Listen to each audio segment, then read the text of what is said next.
baby. We're starting off hot. What's going on, everybody? It's the Knucklehead Comics, brought to you by the Knucklehead Network. Cabs is in the building. What's going on, Cabs? Back from the dead. Missed you guys. Work is crazy, and I'll just say it. I got the COVID last Friday, recovering. That's why I got a hoodie. I'm freezing, but I'm sweating. It's the weirdest feeling in the world. I've never had the flu. I've never had COVID. So this shit it's just weird. Like, I'm not like dying or anything. I was fine. Just my throat hurt a little bit and just freezing. It's so weird. But I'm here ready to. I gotta defend Aquaman. We'll do that in a bit. And we're over here trying to make these heroes. Word.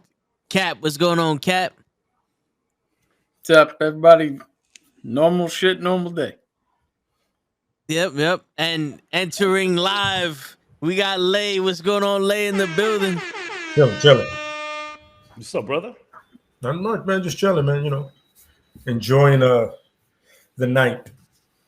Nice. I hear that. Yo, is that a Batman Beyond shirt? No, this is Red Hood. Okay. He actually has a signal, which a lot of people still don't know.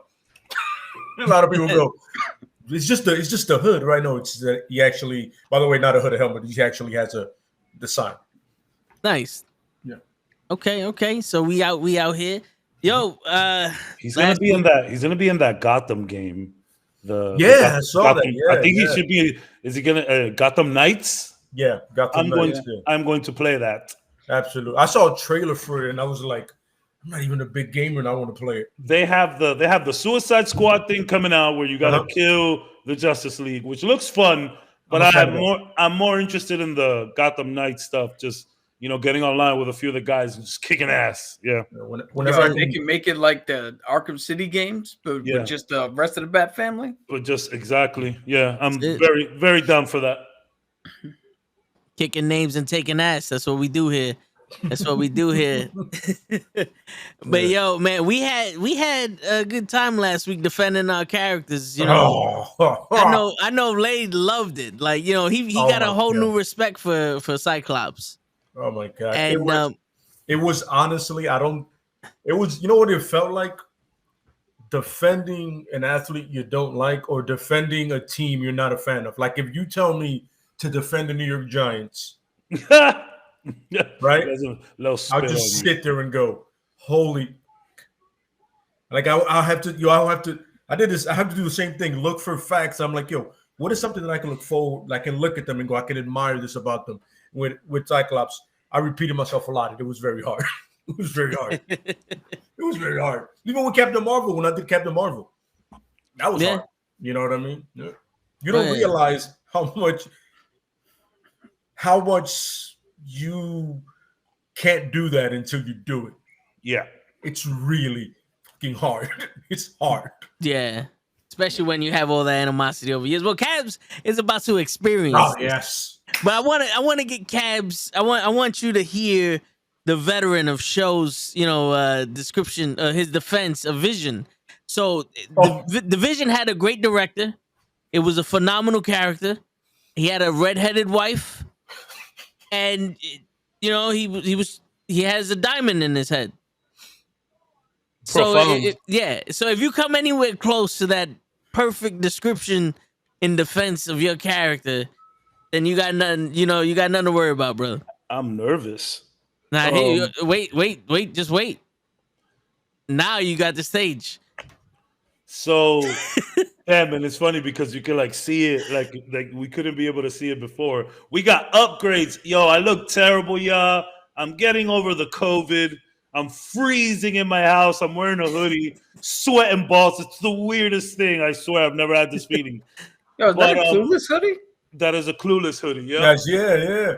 Oh. I love Clueless. Shout out to Ty and Cher. Rest in peace, Brittany Murphy. So Aquaman. Aquaman is who I am here to defend. And I gotta be honest with you guys. Defending Aquaman is probably easier than maybe having to defend Cyclops and whoever everyone else did, because at the end of the day, it's a personal dislike that I have for Aquaman. But let's face it, he's pretty badass. And I'm going to start off with probably the most badass thing he's ever done, and is rock the trident arm. That's pretty sick. Like, whether you like him or not, that's pretty sick. Anybody who has a trident arm or rocks a trident at all, I give you your props for that. But, you know, I guess it's a good time talking to fish. That seems fun. I don't think the rent is that bad in Atlantis, so that's something. seems cheap and uninhabited and downright not real down there. He has really luscious locks. He has good hair.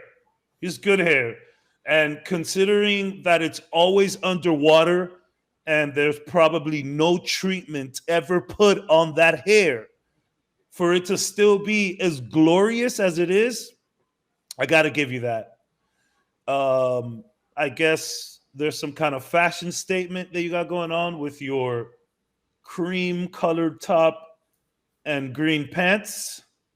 So I'm glad that you're out there just, you know, working it. Cover girl. Congrats. You know, your dad being a big positive, well, you know, big legend within his own right. I guess you come from a decent family, so congratulations on that. And you know, it must be, you know, convenient that you could just grab your food as you're swimming by. Do you eat fish though? Even though you talk to them, it's murder, I guess. It's gonna make awkward conversations. Yeah. You know, it's also pretty cool that, you know, you come on land and, you know, you still have that trident. That's cool. And, you know, you're in the Justice League. Everyone needs a water guy, right? Everyone needs a water boy. Oh my god, that's awesome. That's probably the best joke I'm gonna make tonight for sure. And that's it. He is a good character under. Look, I'll tell you, like, all seriousness, I was always that idiot kid that would be like, oh, bring Aquaman out into the land and he's nothing. That's not true. My my dislike for Aquaman is completely subjective and biased. So he's actually not that hard to defend, but you know, congratulations on your funky outfit. I'm done now. Yeah, not since Atticus Finch has there ever been such a defense of a character. Yeah, well, right. Yeah. I mean, there's the straws that were drawn. They were reaching for with those. There was a few. You didn't at any point say, "Yo, he literally is the king of 3/4 of the earth. Like he runs." Yeah, all of that, you know what I mean? You know, but it was funny because I see you going. What else? I did the same thing, bro. At one point, he's a cool character. Like he is. I just don't like him. So it's actually easy, you know. Yeah. Well, it's easy to defend him. Luckily for me, I have an in with the people from Atlantis, and we're gonna get their opinion. Yeah, they think you did a pretty good job defending Aquaman. I did it for Brittany Murphy. Yeah, they did it for the culture. And, you know, they love the fact that you mentioned his suit. Because that's something he worked very hard on. You know, the fashion. And his hair. It's always moisturized. Like, there's always, yeah. No, you know? That's tough considering he's always underwater. Yeah, and salt water. Yeah. Or salt water. Yeah. That messes up long hair like that. For real. Yeah. So congrats on your great fashion sense, your hair, and, you know, the fact that you know, talk to guppies and shit. My man, it sounds like you're inducted him into the Hall of Fame.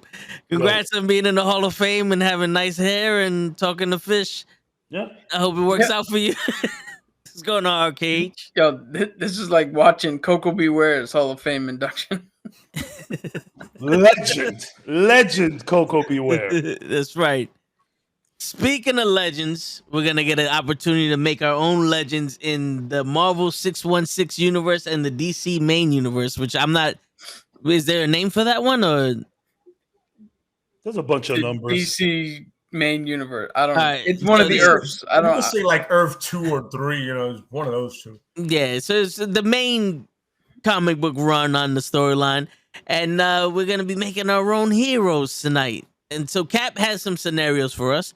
Have you guys decided which scenarios you wanted to pick, or you want to hear both scenarios from Cap, and then we're gonna go from there? What's up? Can I hear scenarios, please? I'm completely in the dark. I didn't have time to do homework. I'm sorry. All right. Let me pull them up here. Yo, shout out to the upgrades, though. All right. Yeah, man. So, has anybody picked a scenario? I picked one for both. I did. All right. Yeah. Which one did you guys pick? I want to go with the DC one because to me, my character would fit that one more. All right. So did you pick DC scenario 1 or 2? I picked one. The rooftop looking down, you know, with the owls. Oh, we was doing just one out of all of them, or yeah, just one. Oh, I was ready for two of them. It's funny. So I did both too, but I would like really put more effort into the DC one. So here's what I did. I basically gave 4 scenarios, 2 for Marvel, 2 for DC. Okay. One of the scenarios it's catered more towards like a street level guy or a less powerful guy. Oof, and the other scenario was for a more powerful character. Okay. So I gave it that option so you have room to play. Yep. No matter what you wanted to do. All right. So what option did you pick, Toe? One for Marvel. All right. So I'm gonna read those first. Okay. All right. So the scenario 1 for DC reads like this. There's a news report that's playing on a TV displayed in a window of an electronics store. The news reporter says, with the Bat family off-world helping the Justice League, Gotham has fallen into chaos. Just then, glass breaks and the TV is ripped from the store. As the rain pounds the pavement, we move to an alleyway where Batwing, who's Luke Fox, is being taken over by members of the Court of Owls. As he's trying to protect himself, he looks up, lightning flashes, and standing on the rooftop is... And then from there... okay, I see. Okay, gotcha. So the second scenario for DC is a cityscape unlike any you've ever seen fills the page. There's a sign that reads the city of Metropolis. Right? There appears to be no one in the street except for Vandal Savage. He's holding the Book of Destiny, standing in front of floating orbs. Jeez. Off in the distance, Superman can be heard fighting an unknown threat.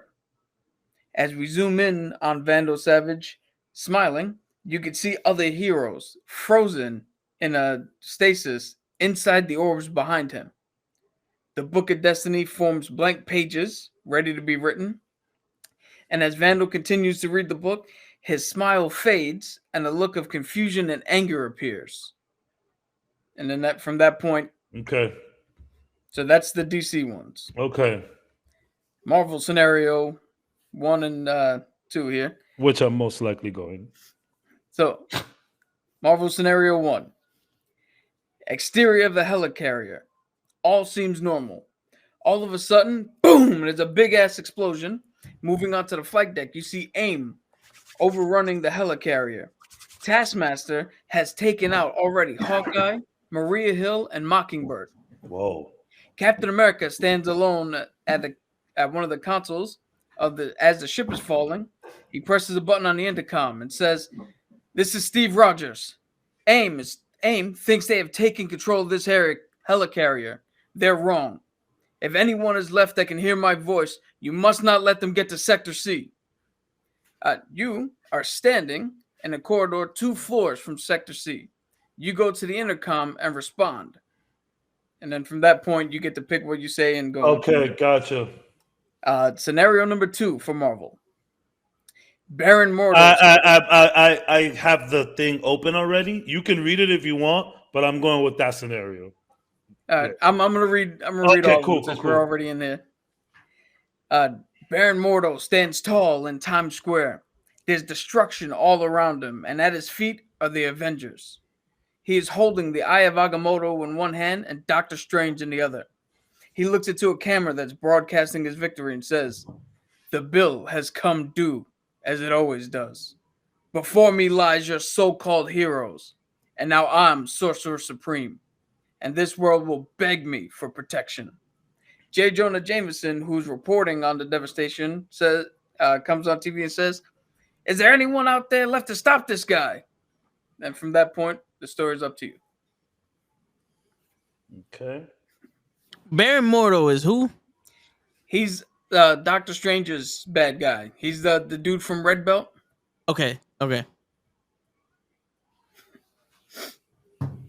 Yeah, I try to pick characters that are rarely used, so we don't fall into the same tropes of I hear you. The same bad guy.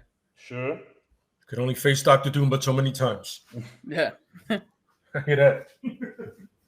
So, who would like to go first? We'll give Cabs a few minutes to situate himself. Yes, thank you. I'm already going. Oh, God, yeah. But who's gonna jump start? in at once here? Right. I mean, it's cool if the host goes first. Okay. Hmm. So I'm assuming he means me. Well, put you on the spot. Well, Yeah, right? I didn't name the show. This is true. It's true. All right. Yeah, I'll go first. Do you need me to repeat anything or? Do you want me to tell you about my guy or just go straight into the? So the easiest way to do this is to just describe. It would be to describe what the guy looks like, what he can do, and then you move into the scene where you respond to Cap. Okay. All right. So my guy, I call him Blood Power. He's like a full body suit with the mask. You see like the normal superhero type esque, but you see almost like LED lights around like the shoulders and the sides of the body, but that's because there's current flowing through my body. Where I'm not a scientist, but I'm a theorist, if that makes sense. Okay. Where I got a hold of Bruce Banner's projects to recreate the super soldier serum with gamma radiation. Mm-hmm. And I know that he made himself the Hulk with these experiments. So I figured if I can join the gamma radiation to my neurotransmitters and merge them electronically, I can control whatever creature I get out of it. So I can control the Hulk without having two separate beings inside, having a separate being inside of me. Shit. You know what I'm saying? So what happened was when I recreated this, the gamma radiation just basically supercharged my electrons in my body. So through the electricity in my body, it super tensins the muscles. So I'm able to jump farther. I'm super strong. I don't have super speed like that, but I'm faster than most people. And I'm pretty much indestructible while I'm in this, mode. I don't get bigger, but I just, I become, almost like indestructible. And I let the electricity in my body flow and it rapidly accelerates the natural process of my body. So, yeah, so Nice. that's what I got so well far. Thought out. Yeah. So then I pick up the phone and it's like, "Don't worry, Cap, you're not alone." And I jump through the floor, the ceiling above me, because you said I'm two floors below it. So you're 2 floors from it, so you can either be above or below. It's up to you. Okay, so I jump through the floor, above me, and I see, you know, some of the you said Hydra aim. Aim. I see some of the aim guys, and then I just start, you know, going at it, you know, just beating the shit out of them, throwing them around, using the strength I have, running down the hallway, just boom, making a beeline to the stairs, trying to get as many people as I can, because I know somebody's gonna try to get to this fucking thing. So I'm trying to wipe out as many people as I can. When I get to the door on the second floor of where they're trying to get to, I see it's locked. And one of the special things I have is that I can, kind of like the vibranium suit for Black Panther, he can disperse the energy. Disperse. I can disperse the electricity like a shockwave, and what it would do is bring me back to normal for like a couple minutes. But it's one of those like the Colossus shit in the video, the roar, you know. So I'll do that, knock down the fucking door. Like I said, I'm not a scientist, so I've taken up martial arts. So even when I'm not at this state, I can defend myself. And, you know, I get to the door and I'm using the martial arts to, you know, to get these people away from where the fuck they're going to. That's the end of this. I mean, you have the full run. You can go. Oh, you have the full issue. Oh, okay, all right, yeah. So you can go from tits to end, man. All right. So so I stopped one of the scientists for AIM, and I asked him what else is going on, and he doesn't want to comply, so I throw him out the window. I throw him completely out of the plane. Because at this point, my electrons charge back up, and I'm back to super strong. And another scientist is like, we're not trying to take over the plane. This is a distraction. And while he says that, another helicarrier comes up, and it's a prototype helicarrier where it has like weapons of mass destruction. Like, this is not for Earth use. This is for outer space. This is for when Thanos comes and tries to invade, or Galactus or somebody comes. This is the world of armor that Tony wanted, the suit of armor that Tony wanted, but being controlled by man. And they're trying to, you know, that's emerging. So, you know, at this point, I fucking get in contact with Cap, and I'm like, yo, there's some shit going down. And he's like, we can't let this happen. And the only way to actually stop it is to blow it up. But if we blow it up on Earth, that's just gonna wipe out the planet. Like, that's the type of level of mass destruction that this shit has. So me and him got to take over the plane, because they already launched the codes. Like, that was their thing. They already launching shit for the leaders, because, you know, they're trying to take over the planet, and the best way to do that is to destroy the planet pretty much and just rebuild. So we get to there, and I can't fly a plane. I don't know, you know, that like that's one of my things I haven't done yet. I'm not Trinity, you know, I don't call up people, yo, jack me into the Matrix. I can't do that shit. But luckily, on that ship was a pilot that can fly the plane, and we get it out into space, and, you know, we get that shit. While while we're in space, the nukes and everything is trying to blow, and I'm just running through the helicarrier, going through the missiles, using up all the energy I have going through the missiles and trying to just break through them or make an EMP type thing and just disarming them. You know, so, and then, you know, we just, like, I spend more time in my guys' powers than in the story. but yeah, I barely noticed. Yeah, but that's pretty much what happened. We came back down.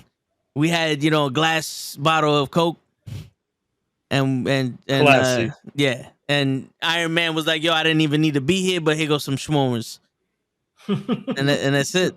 You mean shawarma? Yeah, that's what I said. I said s'mores. Some schmormers. Some s'mormers. Yeah, you know. But yeah, that's pretty much what I got. So I don't have a full story, but I have like everything about my hero ready. I've actually been waiting. I actually had something that I, have visited in the past and just shit that I've thought of myself. But Did like, you want to get more time to build the story aspect? I would need a little bit more time. I mean, fuck it, I could freestyle it. Fuck it. Let's see where this goes. Okay, let's see where this goes. All right.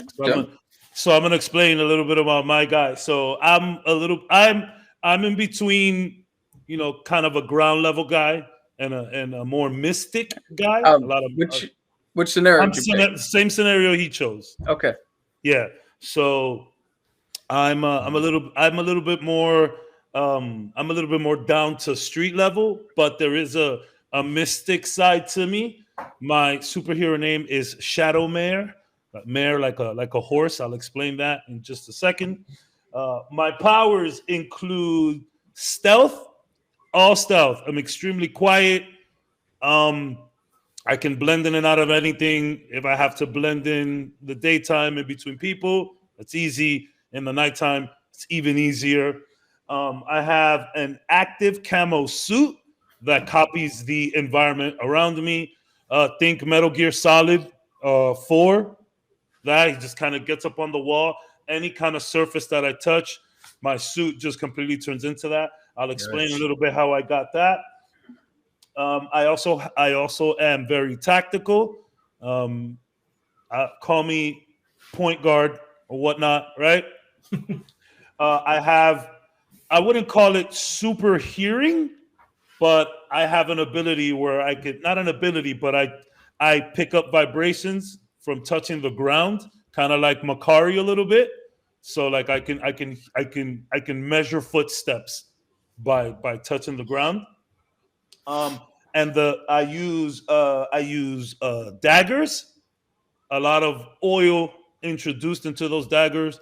There's poison, numbing, frenzy, kind of gets you a little going crazy, that kind of stuff.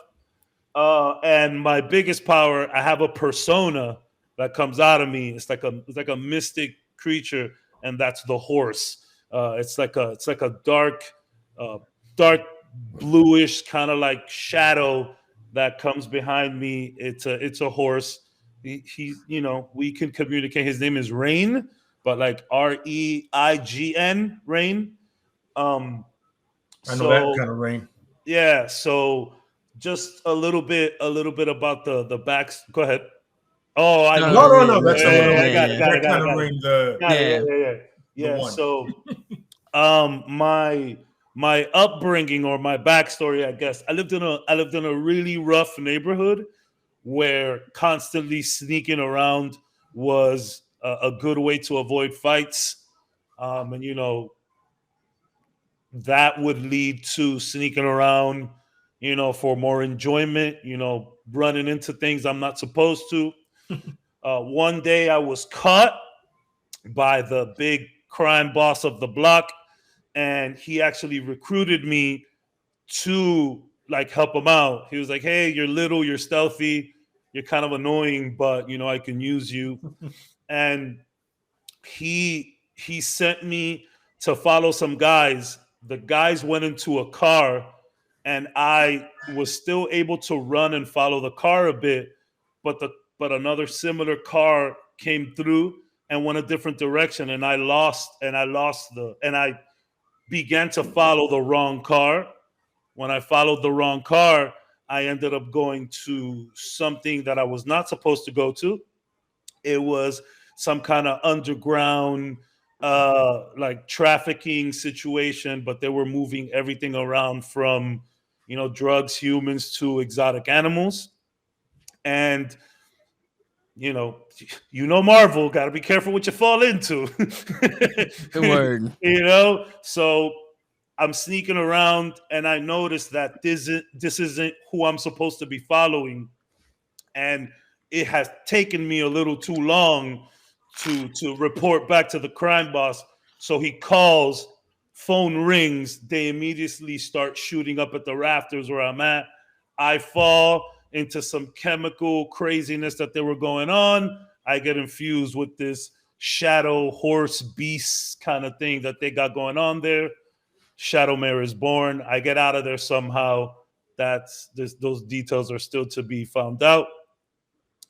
And fast forward to this, I tell Cap, Cap, this is Shadowmare. I'm 2 floors behind. I'm 2 floors below. I'm going to try to keep it a little low as we're surrounded. And Cap tells me, "What do you see?" And I go, "Shh, shh, shh, shh, shh." And as I do that, I am sticking to the wall, but like backwards, like this. And I am completely like transformed into the wall, so the bad guys can't see me. So they're walking by, and I go, "Shh, shh, shh." And then when I'm in enough reach, I'm like, "Cap, there's about 8 people down here, and that's just on my floor. What's the situation up there?" And he goes, "Shadow, we have no one left. It's just me. I am going to." He goes, "Did you hear that explosion?" And I said, "Yeah, I sure did." He goes, "I'm gonna go investigate the explosion. You got to make it up here and take care of everybody." So that's what I do. Again, very quiet. I follow these 2 guys, and I'm like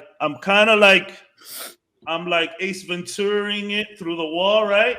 Just kind of shimmying through the wall. And I get up to these 2 guys. I take them out very easy. No neck snapping. We kill. I'm not saying we don't, but the first option is always to just yoke somebody out. So boom, boom, they get yoked out. I get to the next floor.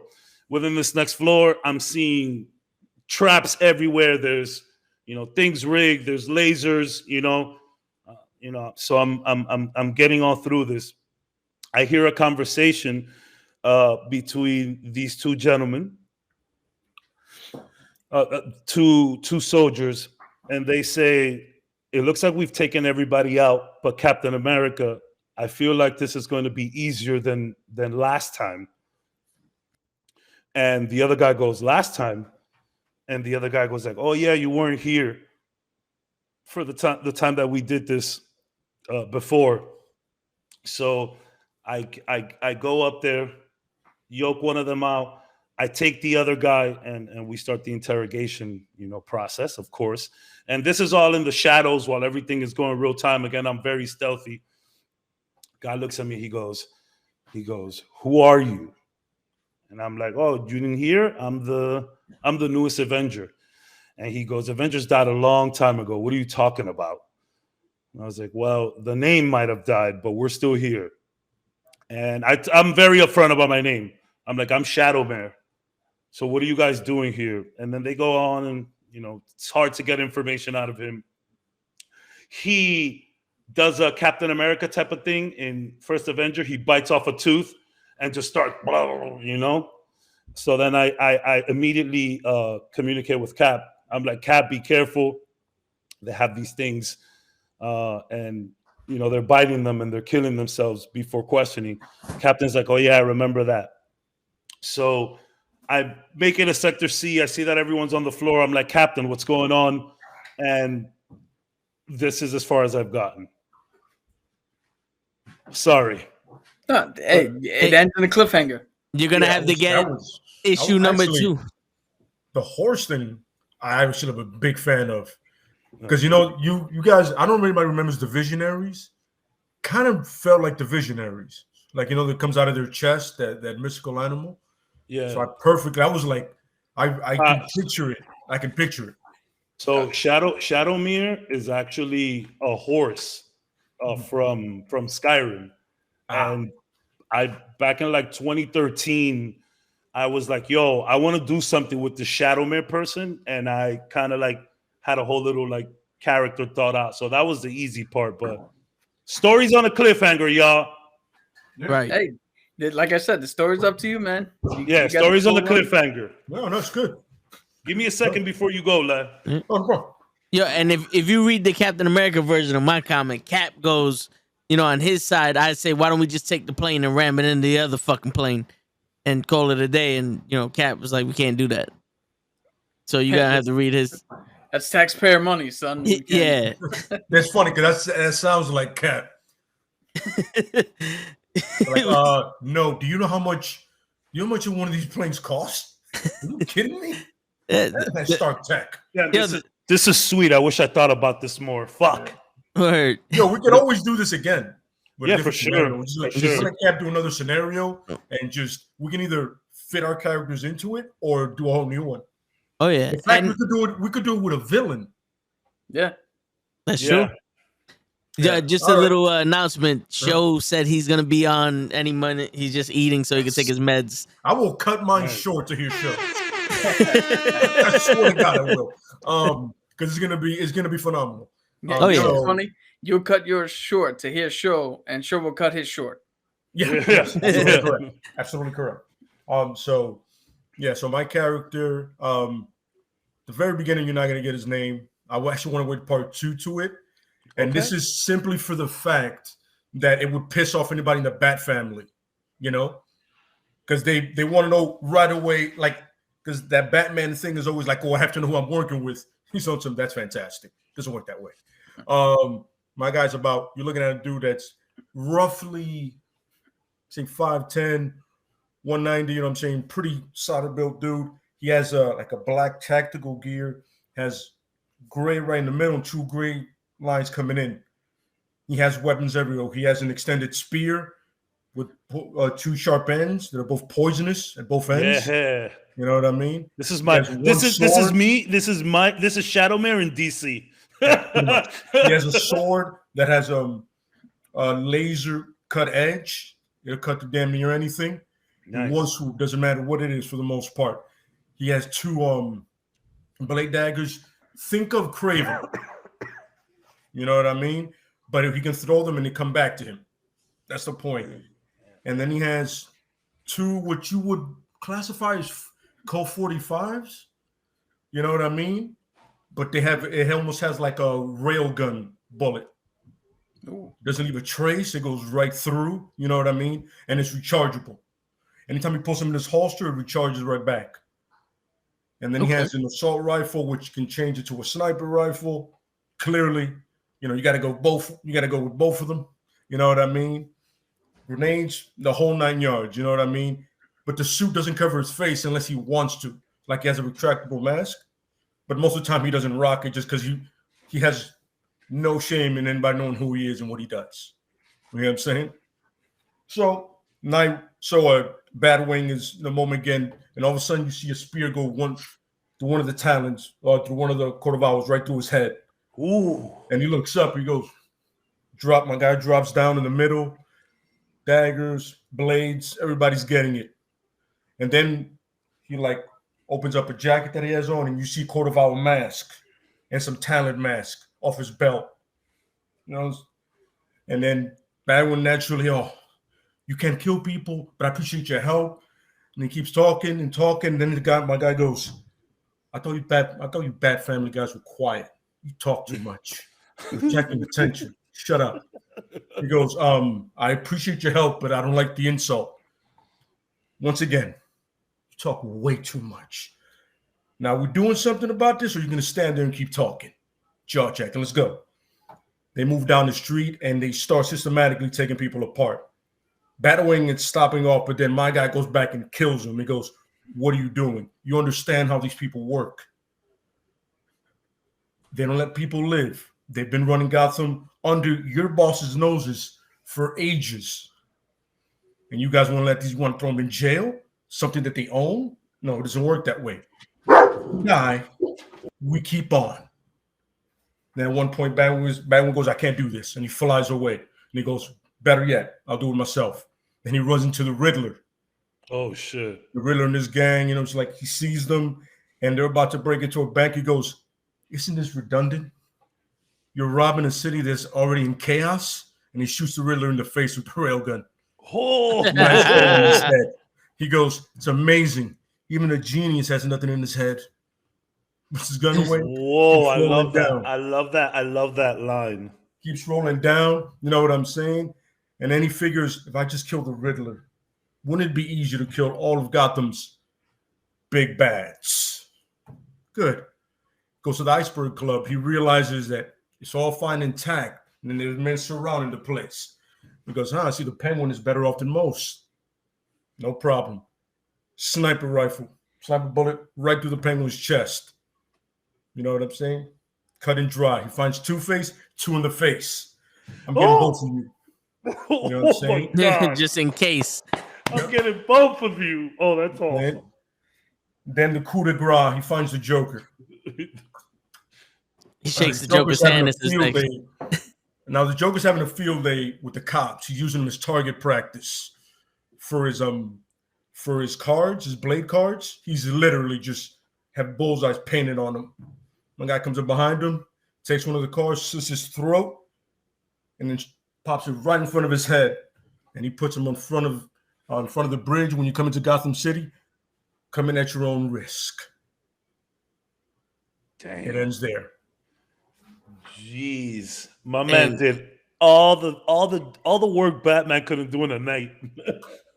Word. That's right. That was a little bit inspired by for sure. Remember when he said I did this in 2 hours? Imagine doing the whole night. That's what I'm saying. Yeah, that was good. I love. Boom. So I could get to both of you. Mm-hmm. How disrespectful is that? Shooting Two-Face on each side of the face. Man, that was really good, man. That was really good. Thank you, man. That was good, bro. That's clearly a graphic novel, by the way. It's totally a graphic novel. Put the kids to bed, bro. That's DC Vertigo. Oh yeah. Oh yeah. Damn. That was really fun. Yeah. That was really fun, man. Appreciate it, man. Thank you, man. Yeah. You brought Frank Castle into DC. That's what I'm saying. And not only, but the fun part is about this guy is that if we do it again, he has a history with the Court of Owls. He actually has a history with a lot of villains, Gotham, Metropolis, and in Star City. Nice. So he kind of has like a connection with everybody. So it's kind of like his whole way of thinking is, I've seen what happens, and all these guys. Oh no, we got to put them away. They can be rehabilitated. Dudes like that doesn't work. You're not getting it. You know what I mean? And so once I explain it further, because trust me, I wrote this out at work. I got like 5 pages of back history. Yes. You know what I mean? So once we work it out more, you'll see it. See, Shadow Mare reads your comics. My guy reads your guy's comics. Absolutely correct. He goes, I get this guy. Our cross up would be incredible, bro. Absolutely correct. Yeah. Mm-hmm. I was thinking about it. That was very fun, though. Like the Batman family has a reputation of being real stealth and quiet. And once he sees this dude jaw jack, and he goes, "That's not what I heard about you guys. Shut up." Imagine telling Batman to shut up, because even when he does talk, it's not much. So like the fact that this guy has such a short fuse, like I love it. Like Batman didn't even say anything. He's like, "Yo, shut up." Batman's like, "Dude, it's the first thing I say all night." That's so good. Man. Yeah, it's really good, man. That was fun. I figured as long as I can relate to the character, I got no problem doing something like that. So, And it sounded like you could relate like a motherfucker to that character. Did you say yours name, Leo, or you say you're saving the name? No, the name comes in the second thing. Okay, cool. Yeah, guys, pretty good characters, man. I'm waiting to see what show has to bring, because I didn't go comedy. One of these has to be funny as shit. We need our Deadpool. You know, damn. If Show took it upon himself to do something like that, look, he just commented. Excuse me. Come on, Show. Let me hear your superhero. Yeah, he's looking him up right now. How's he looking up his own shit? He's gonna give you He's gonna give you Harley Quinn's fucking origin. He's just gonna come. He's gonna come with Moon Knight. He's just gonna change the name to Daylight. To Nine Moon. Night Moon. Speaking of Moon Knight. Yeah. Well. So I guess while we wait for Show, I'll go. Yeah. Yes. All right. So I picked the Marvel Scenario 2 with Baron Mordo in Times Square. Are you gonna describe your person or just go for it? Then, so I'm gonna give a whole, not a Cool. whole backstory, but I'm gonna give a backstory and then pick up where it Cool. goes. So backstory: Merlin was the Sorcerer Supreme back in the Middle Ages. What? That makes so much sense. It does. Yeah. It does. Fuck. And with King Arthur running things, Spain felt threatened. So they developed their own sorcerers. And they developed their own artifacts. And through the years, they would take the family of the strongest soldier they had and the family of the strongest sorcerer they had and marry them so that each descendant not only was good with magic, but had the proclivities of a soldier. Fucking Good with action. just out there making paladins. Holy Yeah. shit. That's crazy. And so in this scenario, my character's grandfather was supposedly the last one for Spain. Flash forward through his kids growing up. Now in the age of heroes, they're not needed. So his kids didn't do any, didn't have a need for it. Come down to his grandkids. One of his grandkids joins the United States Navy. And this is slightly biographical because my grandfather was actually a magician, my mom's father, and my dad's father was served in the army, and he was in Germany during the Korean War. So that's where I get all that. But, shout out to the vets. Flash forward to that time. As my character leaves the Navy, he's doing some digging around his house and he finds an old artifact which looks like the right arm of a medieval knight costume or armor. Talking about fucking. It's got a big shoulder piece and like a flare out that guards the neck, and another flare out here. So if he puts it up, it'll actually come out and block the face. And upon touching it, he feels like a sudden surge of energy that he's never felt before. And instantly he recognizes that this has to have some sort of magical property, because this isn't like an energy surge. This isn't a power surge from all the heroes he's seen. Mm-hmm. So he goes to Juan in the Sanctum Sanctorum, and Juan turns him down. He gets he gets a face-to-face chance meeting with Doctor Strange himself, and Doctor Strange turns him down. They refuse to talk to him. So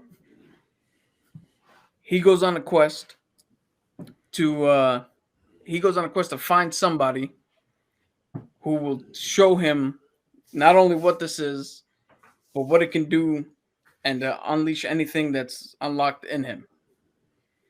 We flash forward now to Baron Mordo sitting in Times Square. J. Jonah Jameson says, "Is there anybody left who can stop this guy?" Not a spacecraft, but an aircraft comes up, hovering in Times Square.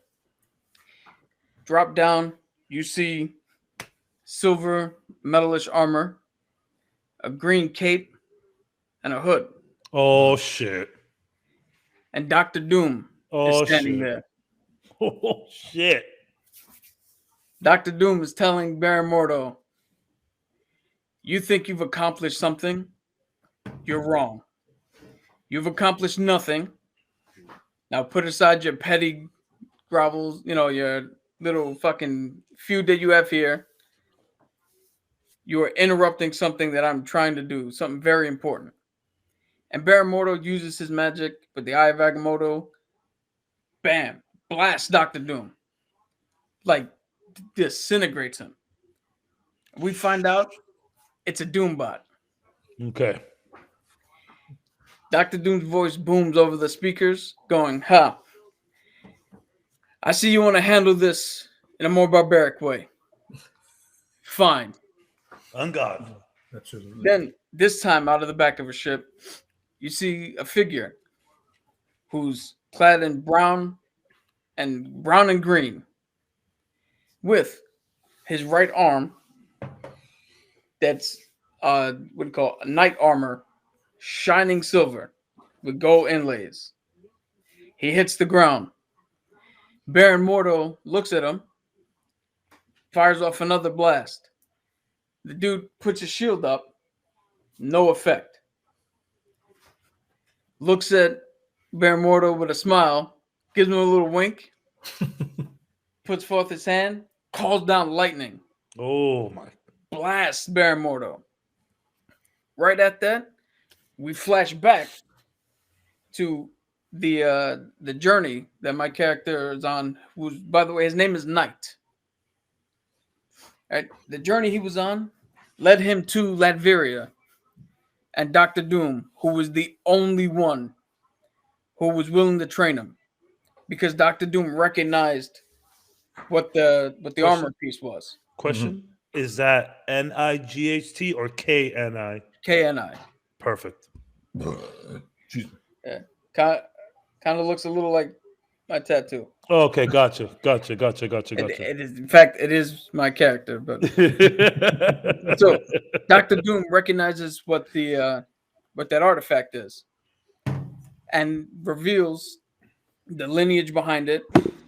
Tells Knight what his history is connected to it, how it's his grandfather's, and it goes back through the generations. Teaches him that the armor itself is anti-magic. So it's almost like cancellation. So anytime he can put it in the way to block or whatever, it nullifies the effects of whatever's happening. So nice. Knight himself can call lightning. He can teleport. Sweet. And he has he's at the beginning levels of learning how to. Yeah, that's it. Essentially, Nice. right there. Oh shit! That's dope. I like that. You drew that? Once upon a time, yeah. Oh, shit looks sick, bro. It does, man. With that. So he's at the beginning stages of learning how to turn his energy into a blast like Baron Mordo does. Ooh. He's not fully there yet, but so Dr. Doom has trained him, sent him into this battle. So he calls the lightning down. Baron Mordo is like, all right, it's going to have to, power up. So he grabs the Eye of Agamotto. Bright light flashes. Looks like he's charging. Shoots this beam that comes out and like forks. So there's 4 different beams all coalescing around Knight. Like a spread. Strike. Boom. Big explosion. Dust and everything. When the dust clears, Knight's not there. He's standing behind Baron Mordo, using his teleport ability, and just goes, wow, that's a nice shot. You got very close. Takes the armor, bam, elbow shots. Instant transmission. Yeah. He starts hammering away at Baron Mordo. We flash back again for the last time to show that during his training, the reason Dr. Doom actually stuck with this guy is that he was actually more aggressive and more vicious and more prone to doing the extra violence in his training than anybody else was. So, come back. He's just fist fighting Baron Mordo. Baron Mordo recognizes now the armor piece. He's trying, he takes out a dagger, cuts the band, the leather strap that would be holding it. Mm-hmm. Knight look at him and like, you missed, not realizing what's going on. They're still fighting. The armor falls off. Hits the ground. Knight's like, I don't need that shit. He's about to call lightning. And then Baron Mordo displays what he's learned with the Eye of Agamotto and why he was able to take out the Avengers, as he uses it to literally take the power that they have from them. Oh. Rendering Knight mortal. He's just a regular human dude. Mm-hmm. So Baron Mordo, gets the upper hand, hits him with a power beam. He falls to the ground, And as Baron Mordo is standing over him, once again victorious, he picks up the armor piece, slings it over his shoulder, and is like, well, if this is the best Doctor Doom has, clearly I've won. Right at that moment, like a ring, the sling ring opens up, and Baron Mordo just he gets dragged back into Latveria. Dr. Doom, the real one, holding him, grabs the Eye of Agamotto, crushes it, proceeds to just beat the ever-living shit out of Baron Mordo. Just he's at the point where he's not even worried about magical powers or anything. He's just hammering away at him. Mordo actually begs for leniency. Doom says no. Snaps his neck, killing Baron Mordo. Doom shows back up in Times Square, goes over to Knight, says, "You have disappointed me." Beats the shit out of Knight. Oh my! Leaves him there. And as he's turning back to go back through the, as his ship leaves and he goes back to his sling ring, Nick Fury is actually, he's stirred awake and is like, "Hey, Doom, you gonna leave your boy here?" And Doom's like, "I have no use for the useless," and just leaves. And Knight is there without his armor, and now in the hands of the Avengers. And I have another part where we figure out if he ever gets the shit back. And scene. Damn. Nice. That was that expanded universes, kid. Holy shit. That was cool, man. Yeah. I had when you were saying about he was looking at the armor itself, it gave me you sure you ready for that, Mr. Whitman vibes? Yeah. Gave me those vibes. That's cool, man. I thought once you said it, I thought of Witchblade too. I was like, little Witchblade-ish there. I like that. That was cool. Yeah, that was sick. Okay. And you see, but you like laid out the whole thing, and like I like how you incorporated your own like you mixed into like the lore itself, bringing in Doom and just working it out on your own. That was sick. Absolutely, man. Dope. What's up? There he is. What's up, show? This ought to be good. I'm ready for this. I came here for the main event. This is it. Nah, this ain't the main event, man. Y'all over here writing movies and shit. What? Fucking Caps guy went to Meteor and slapped the shit out of somebody and came out the Navy with powers. I don't know, man. I can't catch up to that. You're gonna put me on after Johnson after the fucking my man made the crowd go crazy? Well, Hell shit, nah. you came on after that. You could have been the first one. True. My man came out with a book. I was like, oh shit. I thought this really was a comic. I'm over here to tame that fuck for real. Oh, that's how he did that? What? My man forgot to write his own shit just listening. Like, what the fuck? What the fuck? I'm supposed to be doing research before I get on. Like, word? Nah. Even if I did research, ain't shit I'm gonna find that I'm gonna be able to compare with that shit. No. Dude, see, here's the thing. This is why I did this, man. This is an exercise in your own creativity. You don't have to live up to whatever we do. You just do what you do, man. We were kind of hoping we were kind of hoping you bought the comedy aspect of a hero. Give us like a funny Ant-Man type of shit, or like a edgy anti-hero, but like funny like Deadpool. You know what's crazy? Go ahead.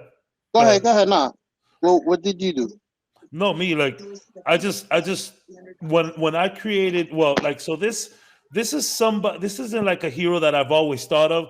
I kind of like thought of shit that I had like thought of before, and then in the spot just wrote something. But I just talked about what I like. Stealth is paramount to me with everything. And my characters, I choose stealth first. Yeah, you essentially made a rogue. Yo, the default D&D character, I made a rogue with like a more human, dark kind of hood background to him. You know what I'm saying? That's what I did. Just little Spanish kid walking around the neighborhood getting into mischief. But I linked it with the kind of stuff that I like.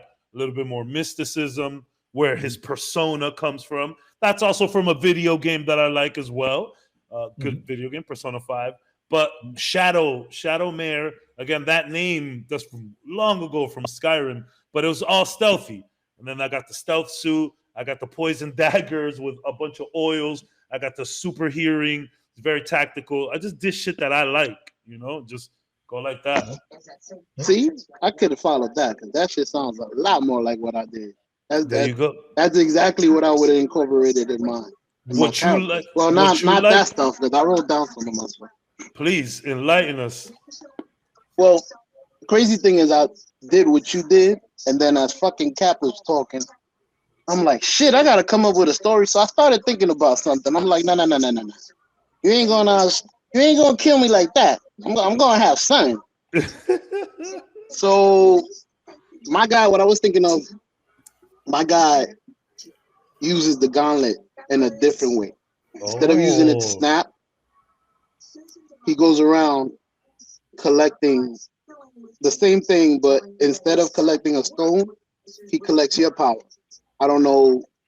Okay. Anybody in Here we go. Like Here we go. There you go. So right, I'm with that. That's how he becomes the ultimate man, by going and defeating everybody and basically having everybody's power.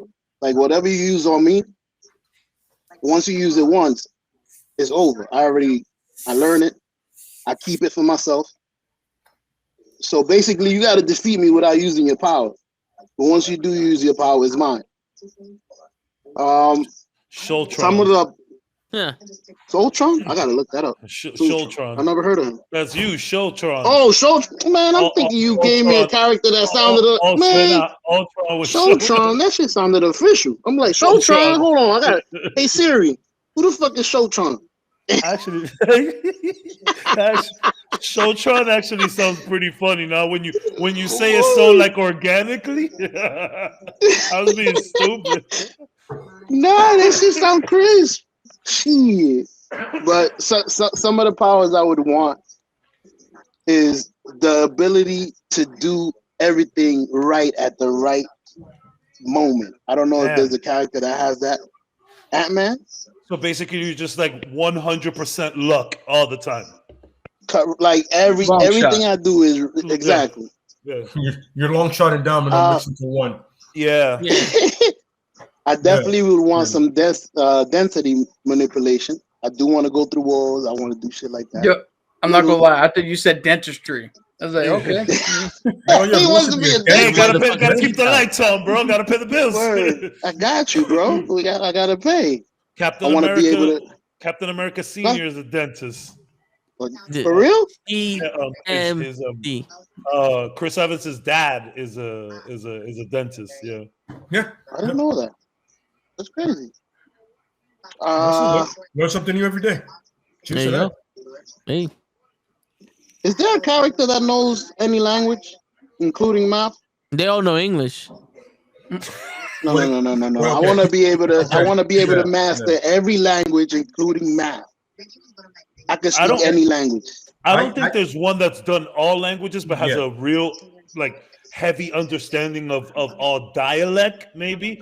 But that's sick. You can just speak anything. That's your character is OP already, bro. I mean, the Green Lanterns, like Jon Stewart, is good at different languages or different alien races because of what he does. He's essentially a space cop. Yeah, you know what I mean. So he's one of those people that he can speak multiple languages, no matter where he's at. So you essentially want to be a Green Lantern in a way, or Nova Corps guy. Nice. That's crazy. As I'm writing this shit down, you guys are teaching me stuff. through this. Like I'm learning about Green Lantern. That's something I wanted to learn about because you guys confused the shit out of me. There's a black one. There's one that could turn yellow and purple. I'm lost. I thought it was only a green one, and it was fucking Ozzy Osbourne or whatever his name is. They came out with a gold one recently. Yellow lanterns are the ones you really want to be careful with, though. Yeah, those yellow lanterns and red.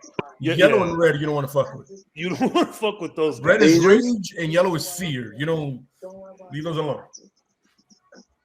Anybody famous? Famously known for those? The yellow ones were started by Sinestro. That's the guy who taught. Sinestro is like one of the top villains that everyone always talks about in the entire comic book stratosphere. He was also one of the best lanterns until he turned. He was really one of the greatest lanterns, and then he turned. You know what I mean? And then they have by the way, yes, the black lanterns. I forgot about Black Lantern. Those are essentially death. They're essentially like this. You see, the Flash has a death, right? Like the Speed Force, their power has a death. So the lanterns have a death. You know what I mean? So they essentially it's like their version of death, like their own Grim Reaper. Yeah, absolutely. Yeah, I forget what his name is, but this dude is the main red man. Yeah. I always forget his name too. I wonder if they'll ever make a movie about it, like a black. That's a nice name, the Black Lantern. They got to get the green one right first, and then they can. Unfortunately, until they get that green one first, we ain't gonna see any other lanterns.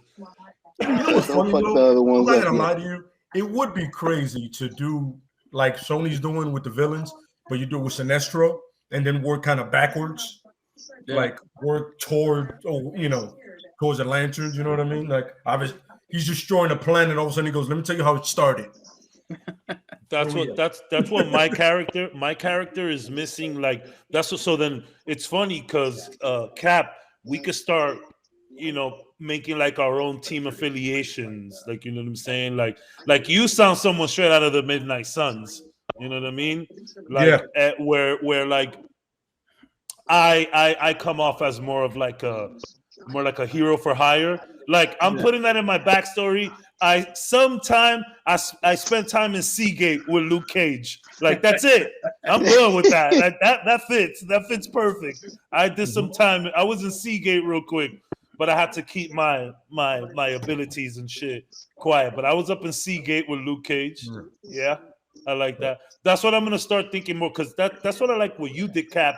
You like and led to you guys interwove it in a way where you had like, people that you were like kind of talking, like teamed up with.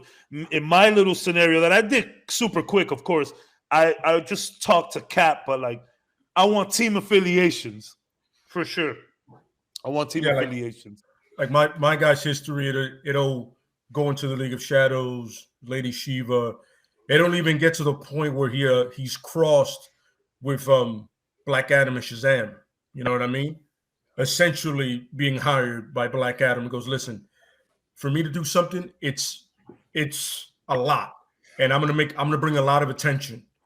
You won't. He goes, I understand that. I need two things. There's a bank account or you paying with gold. What are you doing? That's all I need. Transfer the funds.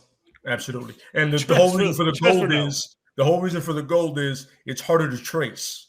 Gold and diamond, he just wants the things that can't be traced back to him. So essentially a mercenary, but what I wrote makes sense when you read it, you go, oh, okay. You're like, oh shit, I get it. Like literally, I was at work on something like, all right, okay. And then somebody like, you'll leave me alone. I'm like, that sucks. Yeah. So gold has never lost its value. So you're right. To this day, gold is what? Well, you're not gonna know off the top of your head, but gold is good. Definitely right now, at least, yeah, that's a good point, Cap. You'd be better off with diamonds right now. Oh shit! That gold, the value is going. It's fluctuating. So that you was guys, That was fun, man. That was a fun exercise. So late, you guys said that you picked two different scenarios. I did. I picked that one and then the helicarrier with Cap. You know what I mean? What other scenario did you pick? I picked DC one, but I merged my heroes together once you said they only use one. Yeah. Because my original thing for the DC hero was that it was like a power force where he can tap into the speed force, but that doesn't give him speed. It gives him strength and rapid healing. You know what I'm saying? So it's just one of those things. It's interesting. Oh, okay. Yeah, because I would imagine that being in the speed force doesn't necessarily give you speed. Like, you know how you can be like in Star Wars, you can be force sensitive, but you don't have the force. Correct. Like Yeah. I can be a part of the speed force, but don't have the speed. I see. You know, but did yeah, like you know. I like that. Yeah. So that was my my superhero for that. It brings complexity to your character. Yeah, absolutely. Yeah. I like that one. Yeah, the woman I had, which is a female character, which is that's gonna be my next one to make a. Yeah, a she was female. trained by both Taskmaster and Cap, but neither man knows they trained her. Like they don't like in the beginning of her life it was Taskmaster. Then she came on to be like almost a Cap protege, and then got his training, and so she's able to blend both their trainings, and she's killed. But since thanks to Taskmaster, she lives such a low-key life that nobody knows she's capable of this. Like what she's essentially giving people is like, oh, you know, her sob story, which is a fucked up story, war-torn country. You know what I mean? Her father was murdered in front of her eyes. You know what I mean? She never knew her mother. Fun fact, spoiler alert, which is, it hit me out of left field. Her mother's from the Black Widow program. Oh. You know what I'm saying? But that's for a later time, you know what I mean? And ran out, and Cap is saying it. He has no idea she's on the helicarrier. And all of a sudden, she cuts into his channel like, I'm here.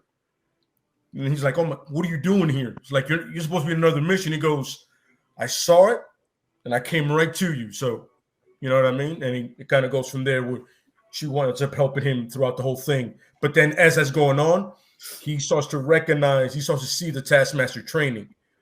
Like she's forced to bring that part out of herself out. And he's like, wait, I know somebody that moves like that. Or somebody that knows somebody that moves like that. I only know one person that can copy stuff like that. Where did you learn that? Yeah. And it kind of like you see Daredevil, Shang-Chi, and Deadpool kind of come out of her. You know what I mean? And then he starts going, wait, it's only one person that I've ever fought that can do that. How do you know that? Like that's the one thing he teaches her at a young age because he got close to her. So yeah. Once again, that world building is fun. Yeah. See, I didn't think so far because I was so trying to get my powers down. Because normally I'm just a strong guy, a strong brute. So I wanted like something like molecular shit. That I was gonna continue the story that you gave. I didn't think at any point to just expand it. Yeah. Be like, yeah. So I stopped the guy from going in there, and then me and Cap, talked, and now I'm a part of the Avengers. That's what I'm saying. That's kind of what I forgot. Yeah. Yeah. Next thing you know, fucking Thanos comes down, and I gotta fight Thanos. Well, Cam kind of helped out with the DC one because he said Batwing, and I was like, oh, I know what I'm doing right now. And this guy's just be like, yo, fuck y'all niggas, man. You take too long to do shit. You know what I'm saying? I forgot the girl's actual name is Jasmine Grace. She's the great superhero name, Jasmine Grace, and on top of what you said, what's her nationality? She's Dominican, Puerto Rican, and Panamanian. It's kind of nice in her family, and then her code name is Black Mantis. Nice. Okay. So you get with her, she's gonna kill you eventually. I'm here for the combat tactical. You know me, I love that. Here's the now, thing. Now yours, Cabs, and mine would definitely find a way to team up eventually. Yeah. If we were in the same universe, which whatever, and Well, we the could girl jump is. over. Yeah. The girl. The is. girl. Yeah. The The she girl. definitely is. Yeah. I mean, but you know, they cross over all the time. Sure. You were gonna say, Cap? Yeah. No, what I was gonna say is when I was writing the first scenario, I originally had Signal in there instead of Batwing. Okay. But then I read Signal. I was like, oh no, this motherfucker's way more powerful than even Batman is. It's like this wouldn't make sense that he would need help. He wouldn't be struggling. Yeah, he wouldn't be struggling. Yeah. Because he can control the darkness, shadows, and lights, and he's got other light and shit. I was like, but I love the fact that he's a walking role player. Of shit. Yeah, he's like in all yellow. I'm like, this is like the equivalence of the Captain America suit. Nobody was thinking tactically with him. Yeah. It's yellow. I'm like, God damn, that's bright. It's funny. The other scenario I picked was the one with Vandal Savage. Oh. I picked the two ones with the highest power value because I figured everybody would pick the other ones. Yeah. Because it seemed easier to pick street level shit. And we see with Vandal Savage, I would have done something like you did with the knight or like a barbarian. You know what I mean? That Vandal Savage think that the only rock that landed that night was that one, but another one landed on the other side of the world. And you have an Egyptian or an African American that pretty much are parallel to him, and he doesn't even know it. He doesn't know that somebody has lived that life just like he has, but on the other side of the world. You know what I mean? And then eventually they come to a head together. Vandal Savage, that kind of story needs to be like a Infinity War Endgame level event. Absolutely. That shit needs to be like at the end, everyone comes together to like, you know. I feel like a Vandal Savage thing you can do throughout history, like as like a DC thing, and then make it a movie. You know, like he's supposedly Hannibal and all these people and Genghis Khan. Like you can make it like that, and then eventually, when it comes to his full power, he goes, "All right, that's enough of this shit. It's time I take over." So kind of like Cab said, but leading into it. That's kind of like I love when they do that in like the comic book movies. They just did it in Loki when he was the Cooper. What's his name? Cooper. Yeah. That was pretty fun. I like when they do shit like that. Assassin's Creed does that a lot, where they just like bring in these names that you the other time Leonardo da Vinci, you know, shit like that, and they just put them into the story like in their own way. I love shit like that. I know. In the pirate one on Long John Silver, right? Or was it? Blackbeard. They had everybody there. With Thaddeus, something Thatch, I forget. But yeah, they had a bunch of big name pirates in that. And Assassin's Creed, they like to use like real world locations, and like they try to make these locations one-to-one as much as they could. I know Da Vinci's in the first one, right? Yeah. The second one. My fault. When they're in Italy. The first, they don't really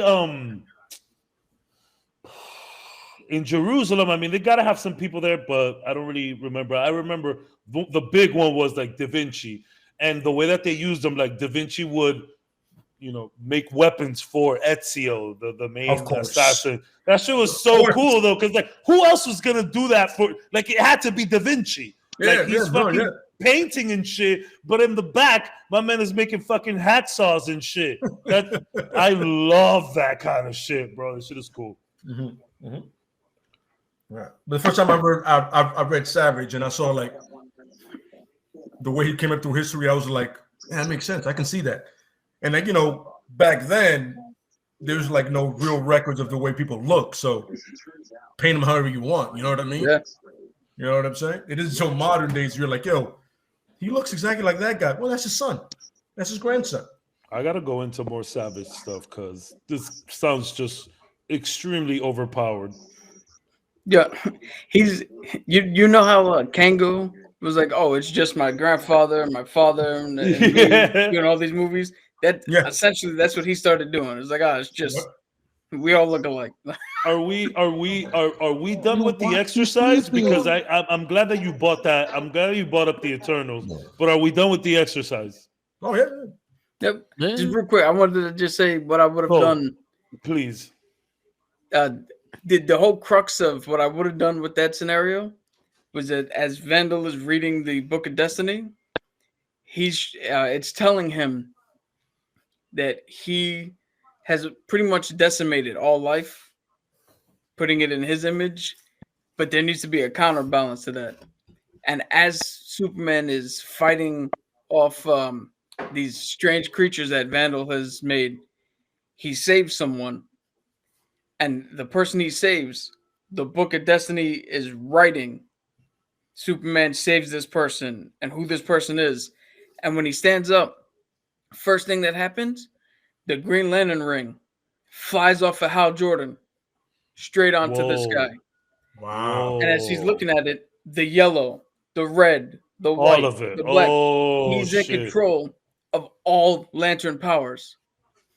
And he goes on to fuck up Vandal Savage and then hands the book to Superman, who's the only one who's around, who knows what it was supposed to be like.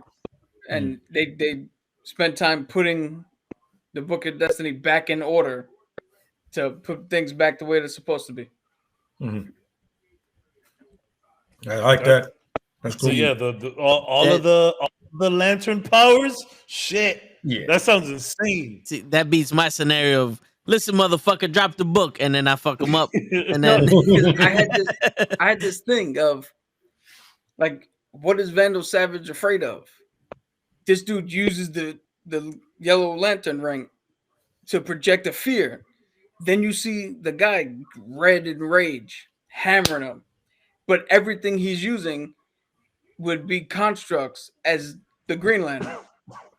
So his imagination is using the Green Lantern, but in a different color than it would be in order to attack. Mm-hmm. He's using all the abilities, but they're switching colors because he's using them he's not incorrectly, but he's using how he.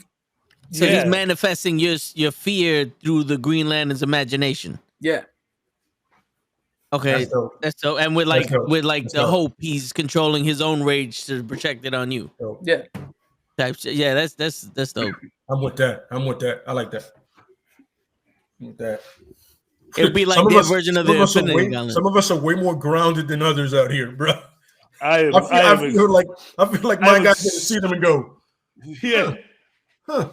I said, but first thing is to think of it. I'll put a spear through your eye.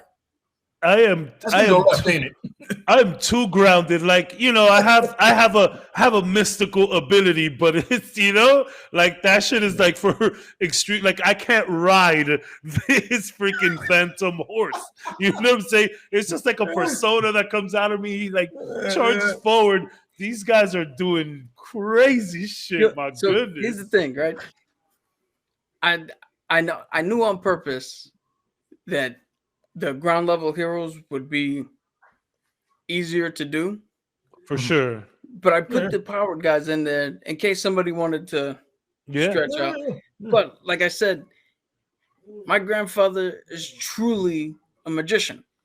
Yeah. Like he's performed in the Magic Castle in California and different magic convention shows. That's so dope. everything I do has some sort of magic in it. And I couldn't think of a ground level magic guy. Yeah. So it's like I gotta take on the big dudes. It's hard to do a ground like the only thing I can think of is like Shadow Man.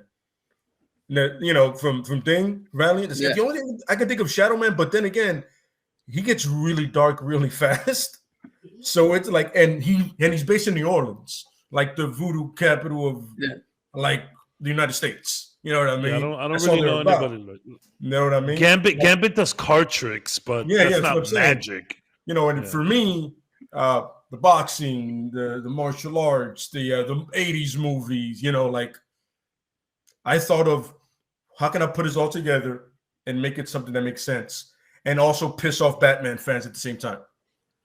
Like this. My main concern with doing my original one was to end it in a way where my guy's still in the beginning of his journey. Because I didn't want him to just show up out of nowhere and all of a sudden he's saving the day. Mhm. And it kind of like a Captain Marvel thing in the MCU where you're like, where the fuck have you been this entire time if you could do this? So it was like the easiest way would be for Doom to be like, nah, you turned out to be a failed experiment. And now he can start his hero journey. It's funny when you said that last thing. When you said, I was thinking the exact same thing you finished that with. Like, I have no use for the useless, because that is perfect Doom. That is like, I have no use for the useless. And he's like Doom, his arrogance is always his downfall. He's also like, I'm like, yeah, that dude's gonna come back and bite you in the ass eventually. I was a fan of that. I was like, oh, Doom, yeah. Get him to go on with some Doom in the system. For real. But I love the decoy Doom. Yeah. No, that of course that's classic Doom. I love that. I was like, yep. I also thought it'd be cool to have a hero who almost similar to what you had with your second run, a hero who's trained by a villain. Yes, absolutely, yes. I think that's a cool thing that hasn't been done too much. The inspiration from that is really a Hawkeye thing. That I really got inspired by Hawkeye and the Swordsman, even though he was a good guy in the show. And a funny good guy, by the way. He was hilarious. I loved him. They put him in Don't worry about it. We'll figure it out. I'll be back out. It's okay. Jack, Jack was hilarious, bro. Yo, he was like, it's okay. We'll figure it out. So funny. Like, you're really cool about going to jail, bro. and my man, like, after being like, I guess, like, like known for like sword shit, my man comes out of jail. The next party, he's walking around sporting his sword on the side. Like, yo, he was so like low key funny. Like, you had to find the joke, but like once you did, it was good. My man just didn't give a fuck. It was so fun. It was funny when one of them goes, "Yo, you're good at that." He goes, "I know. I know. It's what I do. I do swords." It's very Zorro-esque. Yes. But he has like this Robin Hood Men in Tights, like absolutely goofy Monty Python thing going on. He was a really cool character. Yeah, but the funny part is my inspiration for Black Mantis was literally, I was like, I can do this, but also how great would it be to have the most noble hero of all time have no idea that he's training somebody that are mercenary trained. And by the fun fact, the former SHIELD agent, now she's on the helicarrier where he was at one point in his career. So a little, mixing up that story. I thought it was fun, Yeah. Yo, Cabs, I'm not gonna lie. I thought after you fell in that vat of whatever it was, I thought you were going to be trained by a rat in a sewer. That's a good opportunity. Yo, the ooze is somewhere in Marvel, okay? It is. It's in there. The same day Daredevil was made. It's the same day Daredevil was made. The Turtles were also made. So Cap, you're onto something there. For sure. Yeah. With it. I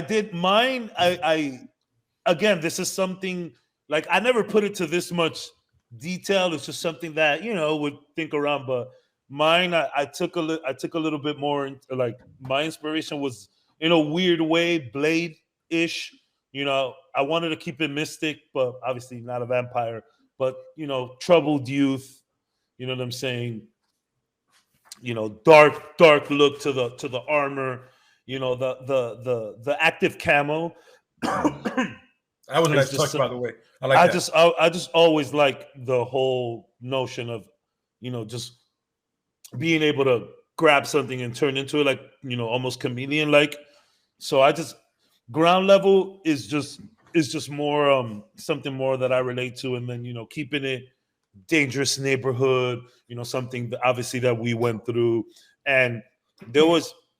Believe it or not, there was some sneaking around I had to do to, not get beat up. I mean, when I was in junior high school, right there in Stitt in IS 164, we were in the middle of a blood and crip war. You know what I'm saying? There's a lot of people getting sliced. So, getting home, like I wasn't, damn son. I wasn't like hiding under cars, but you definitely had your eyes out. Your parents teach you like, yo, like on the way home, keep a low profile, don't bring too much attention to yourself. So that's where that shit all kind of came from. I gotta work on. And we did Metal Gear for very wrong reasons. Oh, we did a lot of Metal Gear for very wrong reasons. Yeah, we used to. We did. Fuck. I guess we could say it. So in the program that we worked in, he was a puppeteer, not a magician. He wasn't a magician. He was a puppeteer. So we had a guy. So we worked in the Armory PAL. Mm-hmm. By the way, since I'm all up in the Marvel Netflix cinematic universe, Luke Cage is filmed all over the Armory. It's crazy. I had no idea. I saw that hill. And I was like, oh shit! I didn't even need to think twice. I was like, oh shit, it's the Armory. Anyways, so we're in the Armory PALs, the Police Athletic League. It's a summer camp and after school program for kids. You know, we're helping them with homework, doing trips, and all of that shit. So we got a puppeteer. This guy, to be fair, he was really good with those damn puppets. He was really good with the puppets. But this guy on his lunch break, he'll come on, he'll go off and like come back and, you know, smell like straight alcohol. But like, you know, he'll eat Winter Fresh to like cover it up.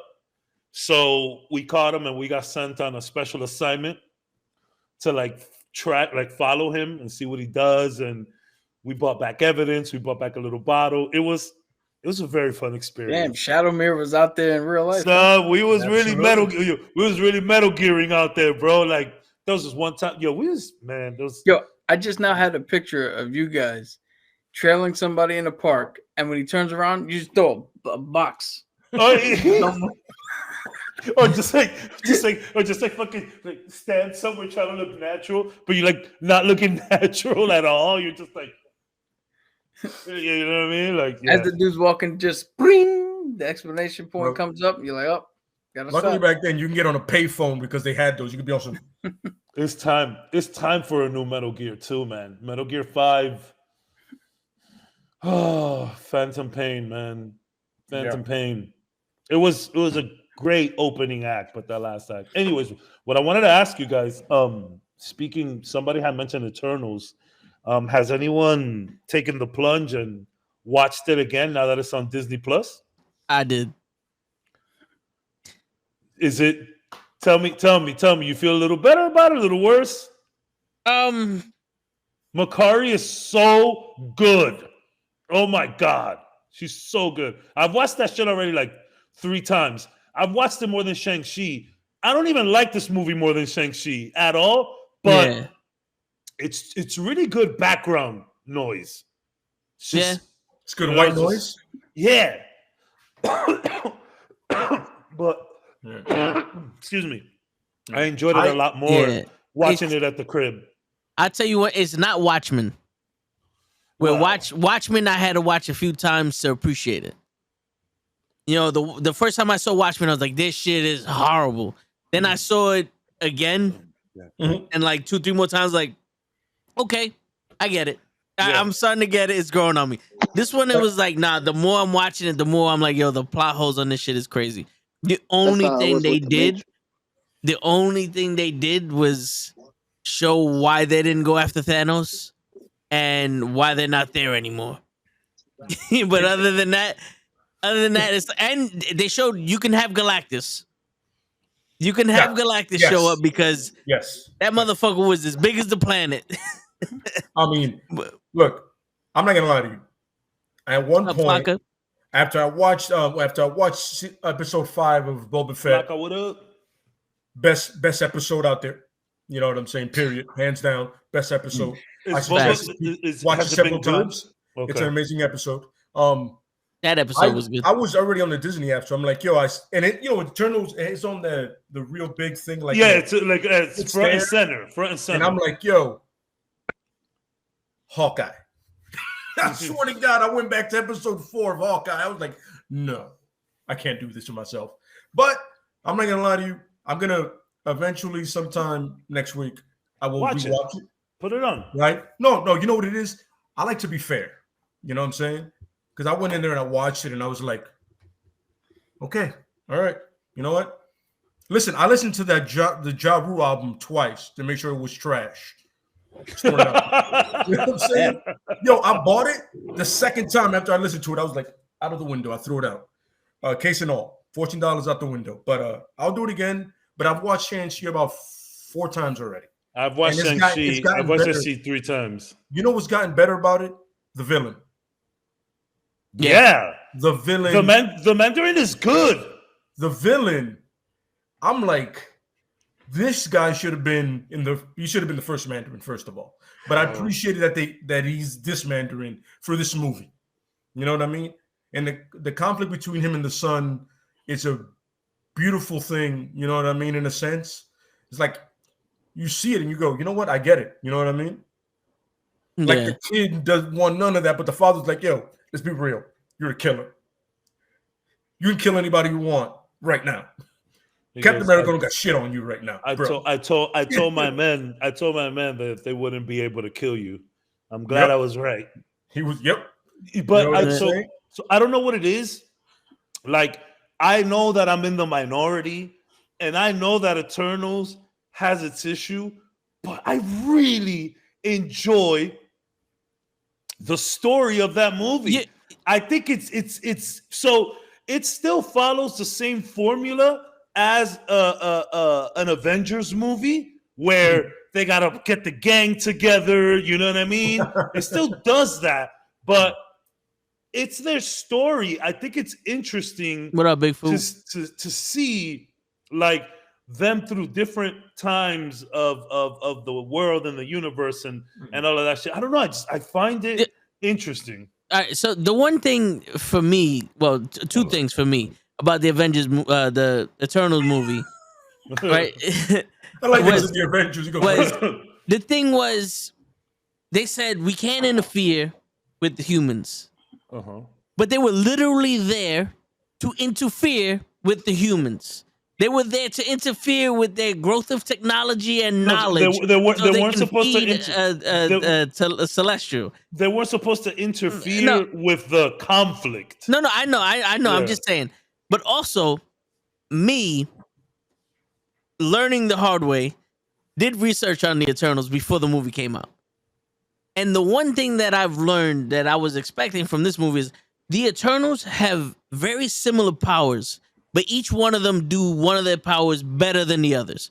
So like Sprite, all of them have manipulation. They can manipulate you and con you in some form or another. Sprite is the best one out of it.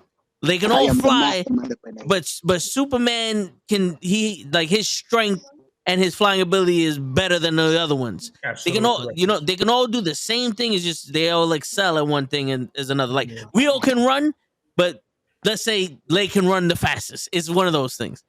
In this one, it was literally each individual one of them had separate powers, and it goes to show you. That. No, I'm okay with that. I'm all right with that, but it also goes to show you that not each individual one of them can kill a deviant. Oh yeah, and some of them were way underpowered, useless. Yeah. Like I'm gonna be honest with you. Did Sprite kill anybody? No. Okay, so She tried to kill Cersei. Yeah, she did. 2 amazing things. She was annoying, and not the actress, just like the way she was written, right? Yeah. And then she's like a lovesick puppy. Mm-hmm. That's exactly what Spread is. And I'm looking. But I get it. She can't be big. I mean, me too. I get it. But I'm over here on something like. That doesn't make it good, though. I hear you. Yeah, no, absolutely. And here, my favorite thing is the one person I wanted to see the most was there for 10 minutes.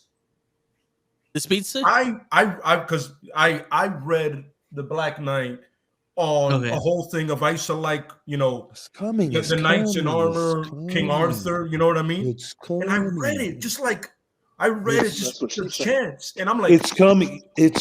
You don't even know he was going to be in the movie to begin with. So that was a nice surprise. I know it is. And I know introduce it. And then, at the end when they do when the Blade voice comes in, the new Blade, not my Blade. My Blade would have been like, motherfucker, that Blade ain't yours, nigga. Don't touch that. My Blade would be like, that motherfucker, you ready for that? But whatever, I'm just saying. But we're excited about Ali. We're excited. Yo, you misunderstand me. No, I got you. He is an amazing actor, and he's gonna do it justice. But because he's committed to it. Snipes is forever gonna but be. Just when Snipe turned around and said, "You out of your motherfucking mind," I was like, "Bro, that's my blade." Yeah. There you go. I don't even know who Blade is, and he's my blade. Yeah. Yeah, but blade. I'll rewatch it. I'll give it a shot. Like my favorite characters were the comedian, the kid. The guy's name. What's his name? Kango. Yeah, and of course the what's his Heyman. It's called Tate Quieto. Oh yeah. Cocotazo, yeah. Yeah, that was because first of all, the actor I'm a fan of, but then the way he was, I was like, I could relate to the guy. You know what I mean? Yeah.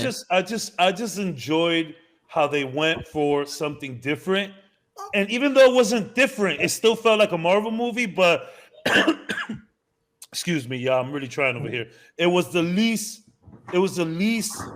Marvel movie, and I respected that they went for something a little different. I would have loved to hear more from Salma Hayek's character on why this planet is different than the other one she went to. Well, she said it. She said it. Remember, she's in it for more. She was like that. They were gonna do what they wanted to do. But what really impressed her was the snap. She was like, "Yo," Thanos came and she mentioned this planet was different when they were in the like 500 BC. She said this planet is different. She said, "Well, no, that's exactly the point." She said there's something about. She said there's something about the humans that something's different here about these humans. And then later on, when she really breaks it down, what was it that attracted her, or what is it about this planet? Why are you? I think Icarus is like, "Yo, why are you so weird about this?"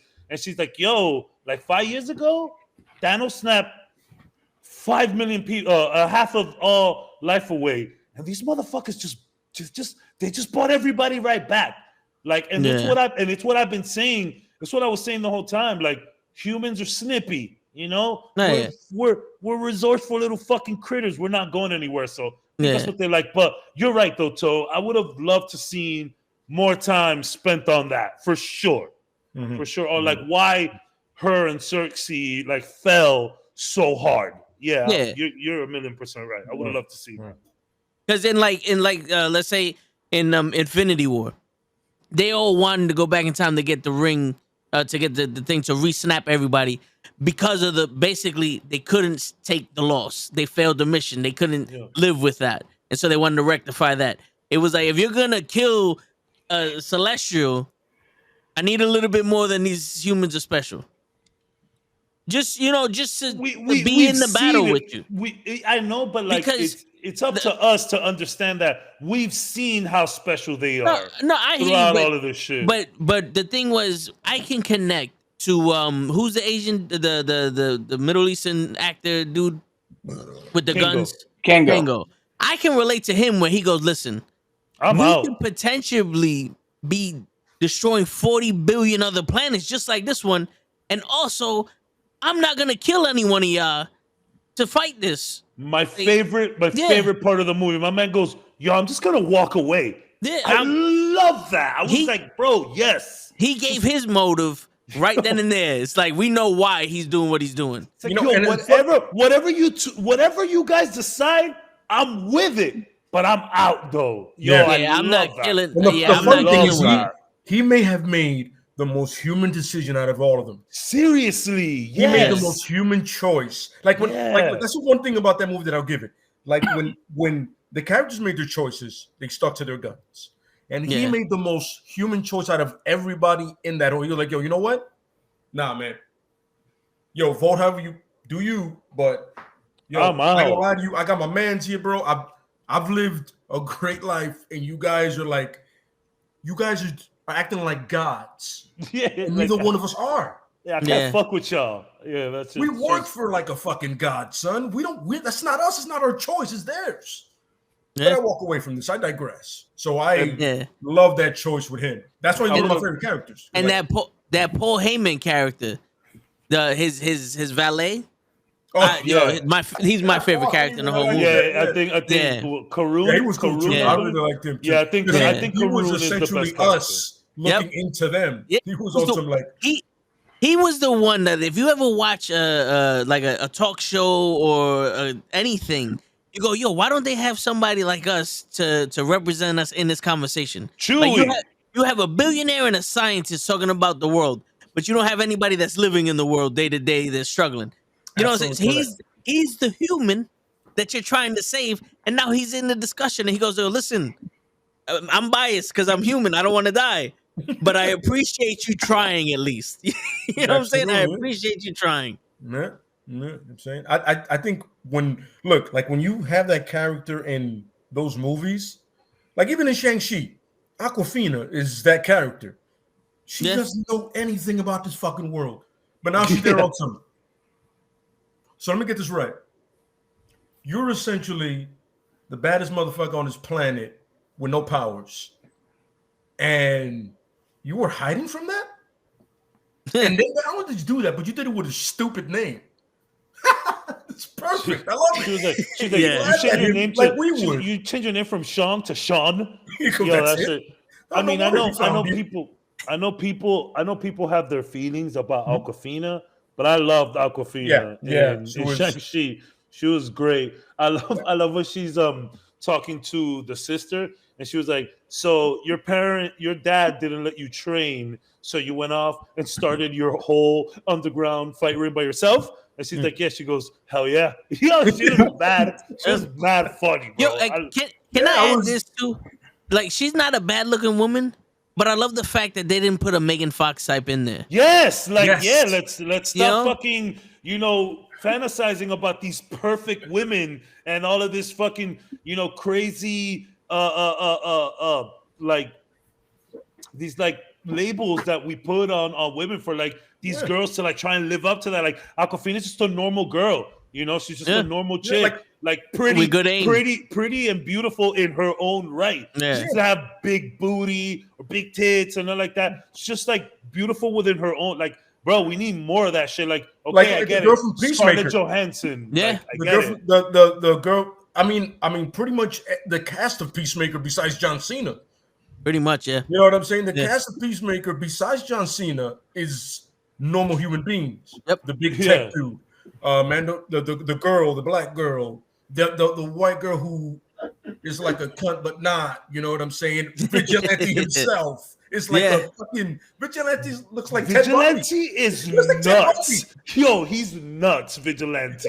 That is a funny character. I kind of like. But that's what I'm saying is you got real people in outlandish situation. What is show? You all right over there? You working out? He can't sit. You can't sit. You can't sit. You want to? So he's just got to stand. You got real people in outlandish, which is perfect. Because if you're gonna do comic movies, this is gonna happen. Yeah. Not all superheroes are extremely intelligent. Peacemaker's a moron. I'm not saying Shang-Chi's an idiot, but I'm not saying he's extremely intelligent either. Yeah. You need somebody. You need that person in the chair. You need the person in the chair. Yeah. You know what I mean? So that person in the chair is going to be who? Somebody that bleeds. Somebody that's always bored. Who's a friend of yours. You know what I mean? And I think it's between Awkwafina and the Peacemaker crew. Even Deadpool with the cabbie. Yeah. That cab driver. That cab driver has issues. But he's a human being. Yeah. You know what I'm saying? And not for nothing, if you was driving a cab all day with this in New York, with the motherfuckers that be in that cab, you have those same thoughts. I have similar thoughts, and I'll be in the building. You are your own superhero if you endure that on a day to day, for sure. Yeah. I mean, if you've seen Taxi Cab's Confessions one season by itself, you're like, okay, I get it. I see why you're a little off, brother. I see why you're a little off, man. I hear you. We don't have the brightest stars in this fucking planet. You know what's funny? It's kind of like the longest show. We don't have the brightest, but we have the meanest. So I'm going with that part. I'll take that. You know what I'm saying? Yeah. Yeah. Cabs, what did you think of the Moon Knight trailer? Yo, so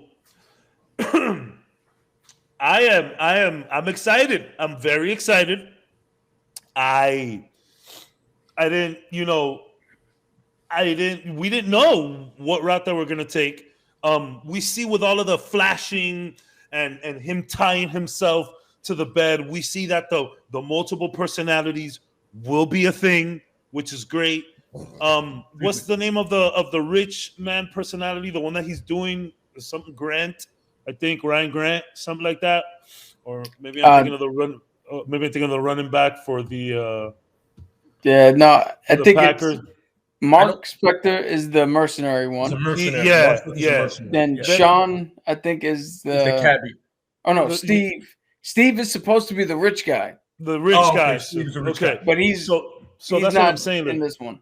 It looks like that's what they're. It looks like he is like, like handling some like stuff. I don't know. Mm-hmm. I hope we get all of them though. The suit looks incredible. So the suit looks great. You see him beating on some kind of like demon thing. So it's like a half, half cow, half like human thing. It might be a jackal. Yeah, something like that. Yeah. We see the god that's stuck in his head, which was cool. I'm extremely interested. Yeah. Like the whole thing about him putting the salt around and tying himself so that he doesn't move at night. Like it's crazy. I'm very, very, very excited for the trailer. I told these fellas really fun. When the suit comes on, it looks very Sailor Moonish. Oh no, yeah, it like raps. That's exactly what it does. Like when she's doing her whole thing and twirling around and it like wraps around her, that's exactly what he's doing. I like it though. God, I was like, I know this from somewhere. And bro, that shit is around the corner. That's March 30th. Oh yeah, it's funny because we get the Batman and then that. Yeah. March is stacked. March is Pamela Anderson, bro. March is stacked. Yeah. Have you guys seen any of the scenes that they've released for the Batman? I'm completely media black. Yeah, I don't need to see. I don't need to see anything else. Yeah. Like I'm ready to go. Stay that way, because I was super hyped for the Batman, and then they released the scene, and I was like, "Wait a minute, is this what we're getting?" Is it the funeral scene? Did you see the funeral scene?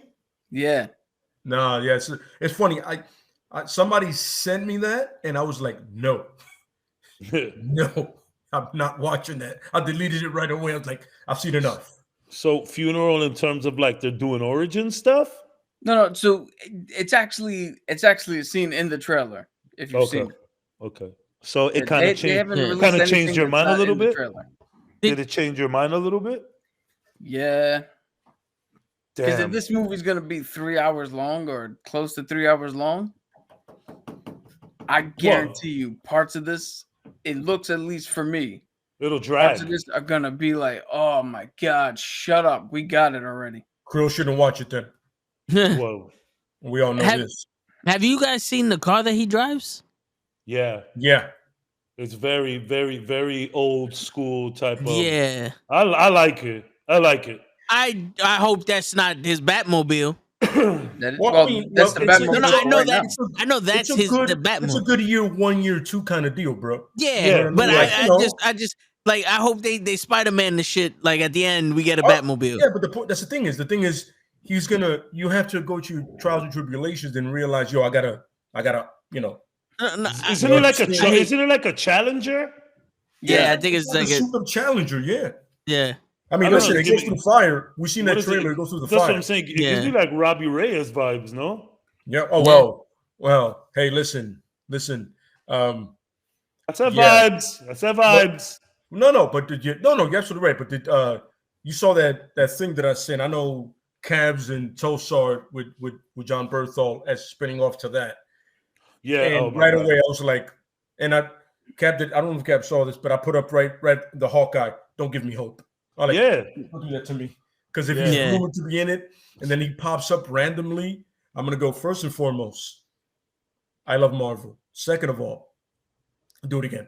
I mean, he said it. He said it. Like he confirmed. He's like, yo, he I'm confirmed down that he's like, yo, I'm in the MCU. Like he confirmed it himself. I tell you this, but we just don't know. I think he's gonna show up in Echoes though. Cool. I say if Punisher. listen, I would love to see him honestly in Moon Knight because their banter. If you ever read the comics, their banter is great. No, yeah, it'd be fantastic. Here's the thing, though. John has also stated that he doesn't think his version of the Punisher can work in the MCU, which is true. And he didn't want to. He doesn't want to be a watered down version. No, no. The Daredevil season 2. Love that about him. The Daredevil season 2 of the Punisher can work in this MCU, not the shit they gave us in the Punisher series on Netflix, because that one was watered down. That was like, all right, when is he gonna start killing people? Like he got another family, he got another girl, like he made a best friend. He made best friends with his. If you give the Punisher a family, again, if give him he's starting his life over, we will riot. All Punisher fans united. So I'm up to. The writers will go, "Are you shitting me?" His whole deal is that he's never wanted another. He's never getting over that. It's a PTSD that never ends. He's never getting over that. I am. So, like I told you, I'm like knee deep into the Marvel Netflix cinematic universe right now. Yeah. And I'm up to defend. So I watched Daredevil the first 3 seasons because, duh. No, yeah. Respect. Yeah. And then I started watching it in order of release because order of release is how you're supposed to watch them. So right now I'm up to Defenders episode 3. Mm-hmm. Next is Punisher season 1, and I'm not excited. But I mean, Punisher season 1 is not bad. It's not. Yeah, season 2 is when you go Amish dude, and that shit just goes off. I'm gonna tell you right now. I heard 1 is I heard season 1 is watered down as well. Though you know what it is? Yeah. You know what because it gives you certain teases in season 1. Like there's one tease, and if you're a Punisher fan and you hear that name and you go, "This one goes season 2," and then you go, "Oh, we didn't go there," because I've noticed that that's happening. Welcome back, Frank. You want to think of that certain graphic novel. You think right away like, "Yo, we're going there," and they don't do it. They literally kick you in the nuts and go, "Nah, we're not doing that." But Jigsaw's good in season 1. Oh, he is. The guy that plays him is very good. He's in another thing on Netflix now that he's money too. Sword and Bones, I think. Yeah, Sword and Bones. He's really good. The actor, he's money. He's money. It was weird to make him his friend, but whatever. You know what I'm saying? I'm excited about that. So what is your honest opinion about Iron Fist? Oh boy. The thing, damn, like it's okay. The thing about Iron Fist, it's hard. It's hard to drown out the noise. Clearly, I looked up after I was done with the show. Clearly, I looked up reviews and all of that, and a lot of people, are upset about, the Orientalism and the white man saves the Asian land. That trope. A lot of people are mad at that trope. I get it. What is their point of reference to Iron Fist? Because I don't like the way Danny talks. I don't like the way he talks. Like he acts like he's this profound Iron Fist, and it's like, yo, you just kind of giving me stoner slacker vibe. So what's the point of reference? Immortal Iron Fist. Sorry. Here's the thing. Here's the point of reference. He's the immortal. The guy who Finn Jones, mm-hmm. just a bad actor. He is. That's it. Mm-hmm. Anybody else probably would have knocked this shit out the park. But I'm saying, like, the way they're making him talk is that he's Westerner, like yoga, like the Westerner. Type. That's what I'm saying. Like the Westerner off in the Far East. Like he's very last samurai about it. Yeah. So it's like. And then it's like, to me, the real problem, I don't even think it's his acting as much as it is the writing. Because it's like, Iron Fist expects us to just let a lot of shit roll. Like, bro, you come back after 15 years, Nobody knows where the fuck you at. It's like, hi guys, you know, and it's like, you know, you're like breaking dudes down to like go upstairs and get your point across.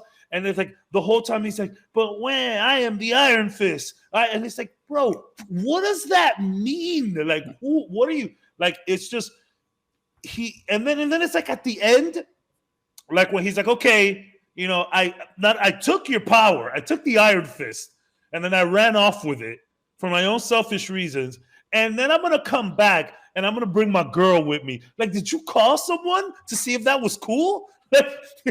Like, yo, to me, Kunlun seems like a no woman kind of place or no distraction kind of place. You feel me? Like, you're just gonna bring your girl? Like, so I don't think everything was bad about the show.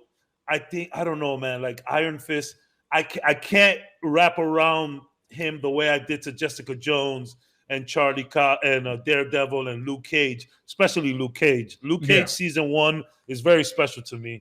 Like it hits on a lot of. It's very biased opinion, of course.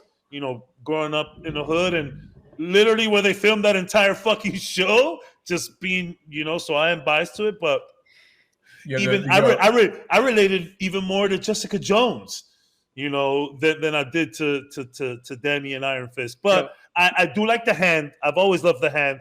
I love Madame Gao. We get so much Madame Gao action. I love Madame Gao.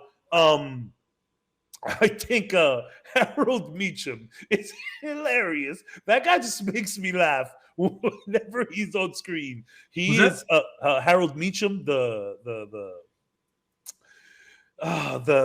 Danny Wendell Rand's business partner, the bad guy that he's stuck up in the tower. That he's nuts. Like he goes all like Bully Maguire on Joy. Just shut up. Like he just loses it. It's so funny.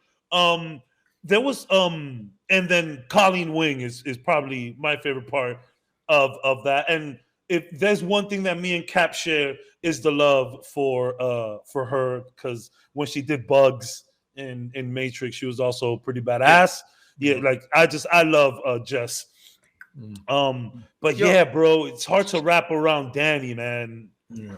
I don't think it's him. I think it's the writing, but it could be his acting too. Yeah. No, you know why it's not the? I'll tell you right now why it's not the writing.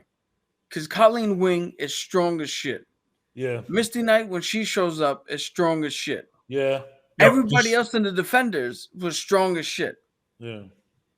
I saw Misty Knight and I was like, hello. Who are you? Yeah, like, Misty Knight when Luke Cage starts and like she got down for that scene. I was like, yo, okay. Okay. Yeah. By the way, Cottonmouth should have just.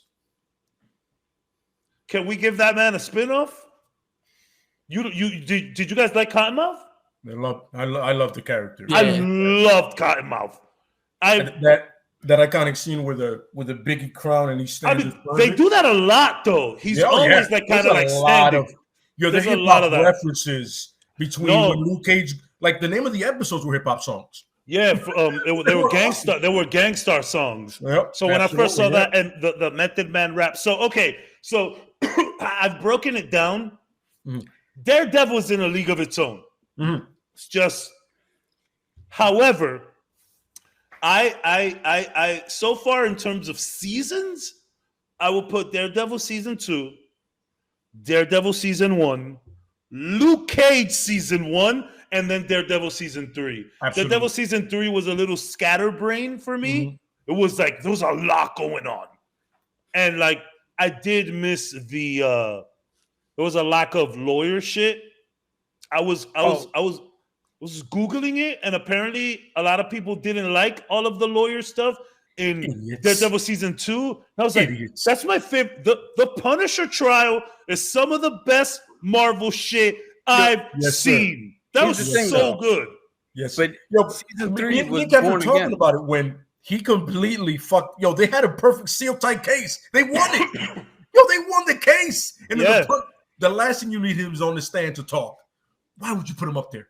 Yeah, go ahead, Cap. What were you going to say? No, season 3 was the Born Again run. Yes, it was. Yes. So yes. So you know what's funny? I feel like season 3 had the best writing for Matt Murdock, like for his character, the way he developed and everything that happened to him. And I'll say this to anybody, through all the shows, even the one with the Punisher, the best writing happened for one character in that season, in my eyes. But as you were, I'm sorry, Kat. Who? Oh, for Matt Murdock in season 3, it was like I've never seen him more conflicted, ever before. Like he was literally like he wasn't when he was under the church. He was on some like, you know what I mean. So all of that is about to make more sense to me when I finish Defenders, because Defenders rolls right into season 3. Yeah. So it'll make a lot more sense. But it's like I wish I was giving something away, but I'm not, because it's going to be enjoyable anyway. I do like the lawyer stuff a lot. Oh yeah, me too. So, and we didn't get that. We didn't get it like almost at all in season 3. So here's the thing. So season 3 wasn't supposed to be anything to do with Matt Murdock, the lawyer. Yeah, I know. Season 3 was rehabilitating Matt Murdock, the devil. Yeah. That's the thing about I got that. Daredevil is they throw the lawyer stuff in there when they need something else to do. Yeah, but I really fell for the lawyer stuff. That's my problem. I fell for that shit hard. I really enjoyed. And then in Defenders, it starts off with him being a lawyer, and I'm like, yeah, I like that. But don't worry, he's back to being a lawyer now in the MCU. Hey, that's what I'm talking about. He's a very good lawyer. Yeah. Good. But man, Luke Cage season 1 is special. It's special to me, bro. I'm gonna tell you the reason. Real quick though, we do give Danny Rand a tough time for the fight sequences. I wasn't too excited about Luke Cage fight scenes, but it fits his character more, that he's just kind of big and burly and where you are the fucking immortal Iron Fist, and you keep telling us every 5 seconds, and you're not really moving nothing here, Danny. You feel me? You talk a lot of game, fam, and we're gonna listen to you, because when that shit starts shining, we can't do nothing. But like that, my least favorite part of Iron Fist was that stupid tournament test that he had to do to win over the girl with Gal. Episode 6. Yeah, I didn't like that tournament. That's the best episode they had when he fought the Drunken Master, dude. No, not that. Not the Drunken Master. That guy should have been Iron Fist, by the way. That guy is my Iron Fist. The Drunken Master was the best, but no, in this tournament, he fights 2 Russian dudes. Oh, you mean in the thing? Yeah, he fights 2 Russian guys. And then he fights the girl with the poisons that keeps like stabbing him. And like he gets over that real quick. I thought this was gonna be some incredible warrior. No, he like pushes her away once he figures out what she's doing.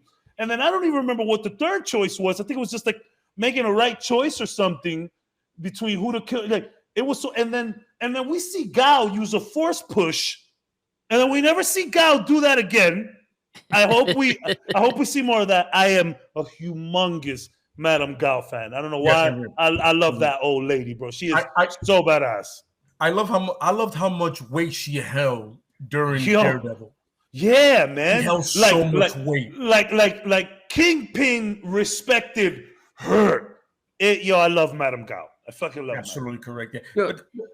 Can we just point out that how do you go with a character who has an iconic mask, then go sans mask and pick an actor who A, doesn't want to fucking train, and B, you can't get a stunt double to look close enough alike. If you would have put the motherfucker in the mask, because he is the Iron Fist, you could have swapped out the fucking stunt double, and the fight scenes would have been better. And that's the funny part. That mask is perfect for what Cap is saying. Yeah. It's it's like Captain America. It's like it's perfect for that. It's like, how can you tell the difference? And we could just put like a stunt person in the suit. I mean, don't get me wrong, the fight scenes in Iron Fist are better than the fight scenes in Jessica Jones, though. Jessica Jones, she would, because there were already fight scenes in Jessica Jones, but she had I feel like Jessica Jones got shafted on budget. You can tell that she got shafted on budget.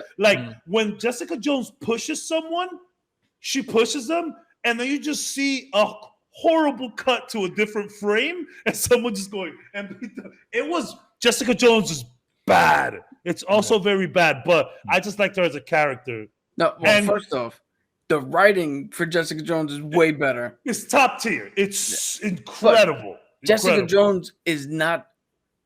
She herself. She's not a superhero. She's not a combatant. She's not a fighter. So even though her fight scenes seem low budget, you are still the fucking immortal Iron Fist. Like, that's the problem. Like, you guys have been saying it, and I'm just preaching to the choir, but it's like, bro, the most martial arts out of this entire Netflix cinematic universe you got going on, and bro, y'all skimped really bad. I mean, granted, Charlie Cox loves Daredevil, and he trained, and he took it real, and that fucking 75-minute hallway fight scene is eternal. That shit is, bro. They said I looked it up. They lasted all day doing it. It took them 8 hours to nail it, and 15 different runs to finally get it. So how organic that is, we're not gonna get anything. But damn, Danny, you gotta give me something. And then even when he's doing his katas, it just his Tai Chi stuff. It looks so weird. He's so goofy. And so a lot of people were saying, and this I don't agree with. So I was seeing a lot of people say oh, this was your opportunity, Marvel, to put someone in there who is Asian, at least Asian American. And it's like, look, I say it all the time. I'm okay with the racial swapping, but you also need to be okay when they decide not to do it, and just, you also need to be okay with that, so I'm okay with it, but man, it's just the goofiest white boy I've ever seen in my life, bro. You know what? None of his shit looks authentic. One of the plot holes for the Iron Fist show is that he was gone for 15 years. They trained him in the way of the Iron Fist. He won the Iron Fist from the dragon. Yeah. He doesn't know how to use it. How the fuck do you train on how to use the Iron Fist for 15 years and don't know how to use it? He doesn't know how to replenish his chi. Yeah, he doesn't know how to heal. The first thing you fucking learn is how to harness your chi. So how do you not know how to replenish it? He doesn't know how to glow both fists, because it's not just one, it's both that light up for the Iron Fist and shit. And he doesn't know how to fight. Absolutely. So, I'm telling you, sometimes he's doing these weird katas, and I'm like, bro, you don't even look good doing this. Yeah. And then when Colleen joins him and she's doing all the katas and shit, she looks incredible, I mean, yes, she is Asian, but that's besides the point. It just, she trains. Yeah, she trains. She knows exactly what she's doing. Yeah, she trains, clearly. You know what I'm saying? Some of her sword stuff looked weird, but that was on a bad day. I her badass meter is just constantly on 1,000,000. Mm-hmm. Everything she does, she's just, even at the beginning where she's very reserved towards Danny, you know what I'm saying? And it's is my man a virgin? Probably. He lost it to her, right? He's in Kunlun at 10 years old. I don't see too many hoes walking around Kunlun. So he lost it to her. He loses it to her. He's a cornball, bro. I'm not saying there's anything corny about losing your virginity and saving it for someone special. I'm not saying that. It's just everything about this guy seemed too goofy. It's funny. He was honestly the least coolest character. And when okay, so let's break down the characters before him, right? You had a blind lawyer, right? I'm just saying, all right. Then you had a reformed convict who was also a police officer at one point, or it was in the army, right? Luke Cage was a cop. Yeah. Luke Cage cop. Yeah. So we've got that right. Then we have an alcoholic detective, private detective. Let me take that back. Right. Yeah. Right. Private investigator. Yeah. So, and then in the mix of that, you have a Marine veteran psychopath. Yeah. Essentially, right? And then you're supposed to be Batman. You're supposed to be Batman. You're a rich kid that spent 15 years in a mystical martial arts, essentially massive dojo, plunge your fist into the heart of a dragon. Yeah. Not the Iron Fist power, but you don't know how to use that. Mm-hmm. So he is Batman with powers. The blind guy was taught by another blind person to be a badass. And he knew how to be a badass. He's essentially better than you. Mm-mm. Yep. Yeah. Yeah. Okay. And yo, Cabs, what happened there? Cabs, the crazy shit is, what makes it even worse is that the Iron Fist's origin story in the comics was that he got the Iron Fist and left to come back and kill the motherfucker who killed his parents. Yeah. I mean, there was none of that. That's what he was trying to do, I guess, here. But the thing was, what made it crazy was that when he came back and finally got to the dude, he saw that he was ravaged by the wolves because he was in that plane crash also. And he goes, you know what? It's worse for you to live your life like this than for me to kill you. I mean, he was. So, I don't know. And he just left. And then he's like, well, what do I do now? Fuck it. Let me be a hero for hire. That's more compelling than, hey, guys, I hope I'm still rich. You're my adopted brother and sister. Like towards the end of the season, he wanted, once he found out from Gal what really went down, he wanted to kill the god, but like it's just, I don't know, man.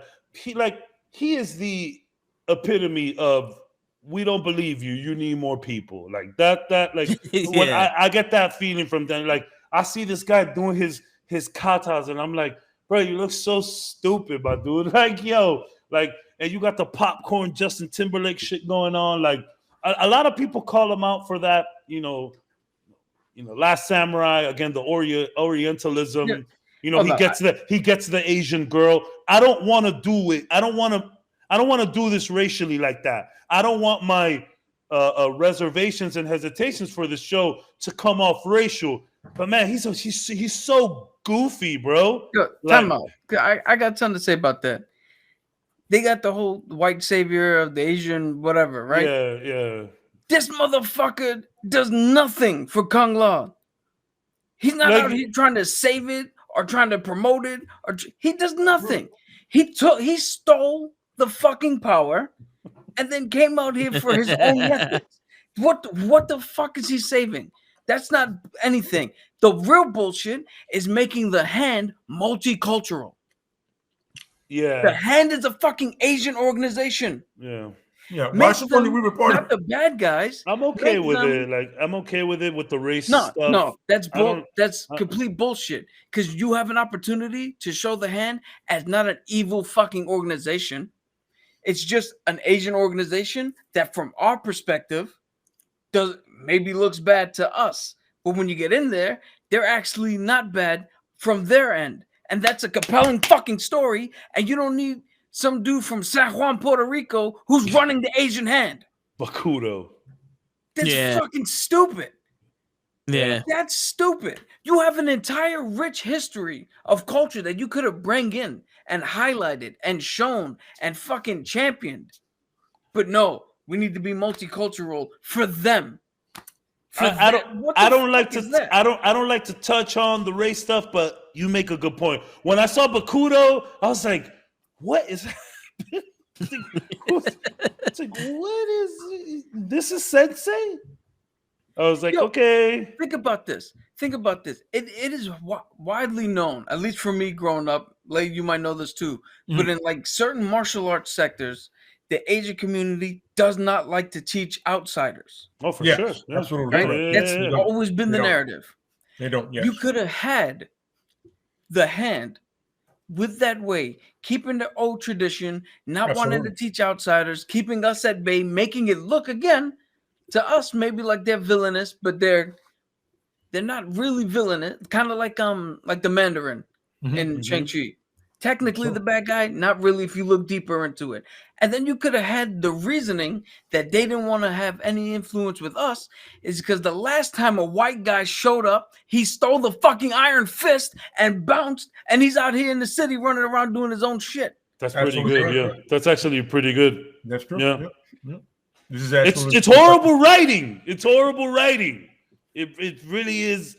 Like, and again, and then I will say this, because I read that upon release, they released the first 6 episodes, then the last 6 episodes of the first season. I would say the last 6 episodes are a little better, but that's just because all the action is starting. But a lot of people have already told me too that like season 2 does get better, and then Cap just confirmed that. But I still think he thinks it's not great though. It's better, but not great, right? No, dude. So season 2, when Colleen Wing is taking over, it gets better. The ending of season 2 actually lends itself to something promising. Okay. Is it some Heroes for Hire shit? Because if I don't see him fuck with Luke Cage, I'm gonna be upset. It's not Heroes for Hire, but he takes on the ability of one of the other Iron Fists, where now he has the guns. Okay. So again, you had an opportunity. Fine, if you wanted the Asian Iron Fist, Colleen Wing. But Danny Rand could still now be an Iron Fist or still use that power in his own right. Because Iron Fist, there's nothing in the comics that makes Danny Rand feel like he's the guy who's gonna save China and Japan and Korea. Yeah. He's working with Luke Cage in fucking Harlem, just doing bullshit jobs that they hand him. None of it is he's not savior for nothing. Yeah. I don't get this whole like I didn't make him Asian, but I didn't like that whole call out to Orientalism and the white man saves the Eastern land. I didn't agree with it. I didn't like it at all. But like away from all of that, he just looks goofy. I'm not saying that he can't be white or whatever. I don't care about the race stuff. I really don't. But it's just that himself, the guy Finn who Jones, you put, Finn Jones, he looks weird doing it. Like, and there's funny moments with him, sure, but like, I don't know, man. And then now you're telling me that he didn't want to train. Yeah, I can tell. I can tell. Picture this: Luke Cage is supposed to look at Danny Rand and go, "You know what? I got an idea for both of us." Yeah. Can you really see Luke Cage hanging around with this fuck? And the Defenders, it looked like Luke Cage was like, "Yo, if you put me with this white boy one more time, I'm gonna fuck somebody up." They had the little spat in Defenders. That's all I've seen so far, though. I've only seen the first 2 episodes. Like there was no chemistry between those 2 actors whatsoever.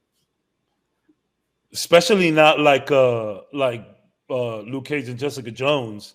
That was good stuff right there. That was really good stuff. And yo, you know what though? Hey, this is another thing. I don't even like how they wrote Claire in Iron Fist. Like, she's like, at this point, she's like super gassed that she like gets to chill with, super people. And she likes to throw it in our face that she gets to do that as much as he wants to throw in our face that he's the immortal Iron Fist. Like, I didn't even like Claire. Claire came off very whiny here. I mean, granted, the fall from grace that was Claire in Daredevil to Claire in Iron Fist, we could see the downgrade. But even in Jessica Jones, I thought she was really cool. And in Luke Cage, I thought she was just very funny how she just keeps calling him a cornball. I thought it was hilarious. But yeah, I don't even like how they write her in Iron Fist. She's like super whiny. I'm like, yo, you need to shut up too, man. And there's parts that Colleen is like, yo, chill. Like, let him do what he got to do or say what he got to say. Like, it's weird. Like, I don't hate the show. There's good stuff in it. Again, I love stuff about the Hand, and Madame Gao is fantastic. Love Madame Gao. But yeah, that show is rough. And then I'm watching them in order. So I go from Luke Cage season 1 to Iron Fist season 1. and man, that's rough. Like, because talk about a downgrade, man. And I get it. Like, Luke Cage, it's personal for me. It's a little bit more subjective because of him being black and him walking the same path that I walk, and I wasn't all up in and down Harlem, but I know where he's walking through down there. You know what I'm saying? So like, it's unfair, but like, I don't know. It was better written, and Luke Cage is actually decently funny, and like all the girls love him, which is hilarious. It's just like this big old good looking hero that all the girls are silly over. I thought it was funny, and then you have the God MC Daredevil. They made Harlem look so beautiful, and the Heights, because if anybody doesn't know, it's filmed in the Heights as well. Yeah. They made it look. I mean, he went to the same place where John Wick was trained. Fun fact. You know what I'm saying? Nice. For a fact. Nice. But it really made Harlem and Uptown look really beautiful. Those day shots, you're just like, wow, that place there's a vibrancy to it. It's beautiful. It's live. You're like, son, yes. When they're in that little ramp behind the armory, like I noticed that immediately. Yep, absolutely. And then to end in United Palace, you see Malecón in front. Like all that shit was dope. The Chinese food spot that they blow up in the corner. Yeah. Where is the Bank American's there now? The Chinese place has been there forever. Son, that show was incredible. Luke Cage, oh my God. Cottonmouth was so good. I would love to see more Cottonmouth. Shades was okay, I guess. Well, I mean, if you know anything about Sons of Anarchy, you know Shades. So it's like, he essentially played a cooler version of that guy. Yeah. That's what he did. He played a cooler version of that guy. Yeah. So man, we gotta talk about this. I kind of don't like too much going on these rants and criticizing all that shit because one, I know I can't be an actor. I know I can't remember lines. You can talk the show every time we try to film something. I don't know. I was just about to say, bro. I see you with your shorts. For someone who isn't trained, it's not terrible. Nah, just saying. I can't do what they do. No, for sure. Finn, sorry, it was not the role for you. Yeah, I don't think you did not fit that role. I don't think Shades, so. You can't make your character interesting by making him not interesting at all. Yeah, you can't go so far into uninteresting that you then become interesting. Yeah, like just standing there with shades on, not a fucking decision that needed to be made. Yeah, like the whole mystery behind it. I see what you're saying. How did y'all feel about Elektra? About who? Elektra, because I wasn't a fan of Elektra. I'm not gonna lie to you. I don't know. I felt like she was shoehorned in. Like they phoned it in. They phoned it in. For sure. They needed to give a reason for the hand, I guess. I felt like sticks might have been enough, but apparently the writers thought better than I did. She was. You know what it is? I didn't hate her, but I don't think she didn't need to be there. No, she didn't. Like she just didn't need to be there. Like we could have focused on anything else.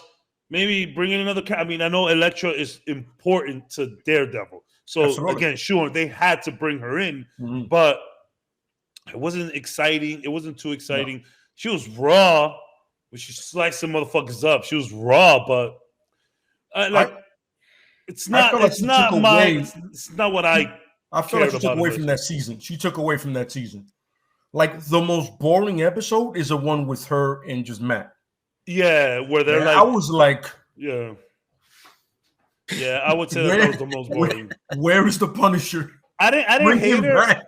and like we needed him to sort of have a little bit more of a toxic relationship to kind of weigh what he has with Karen, which is like one of his longest love interests is Karen Page.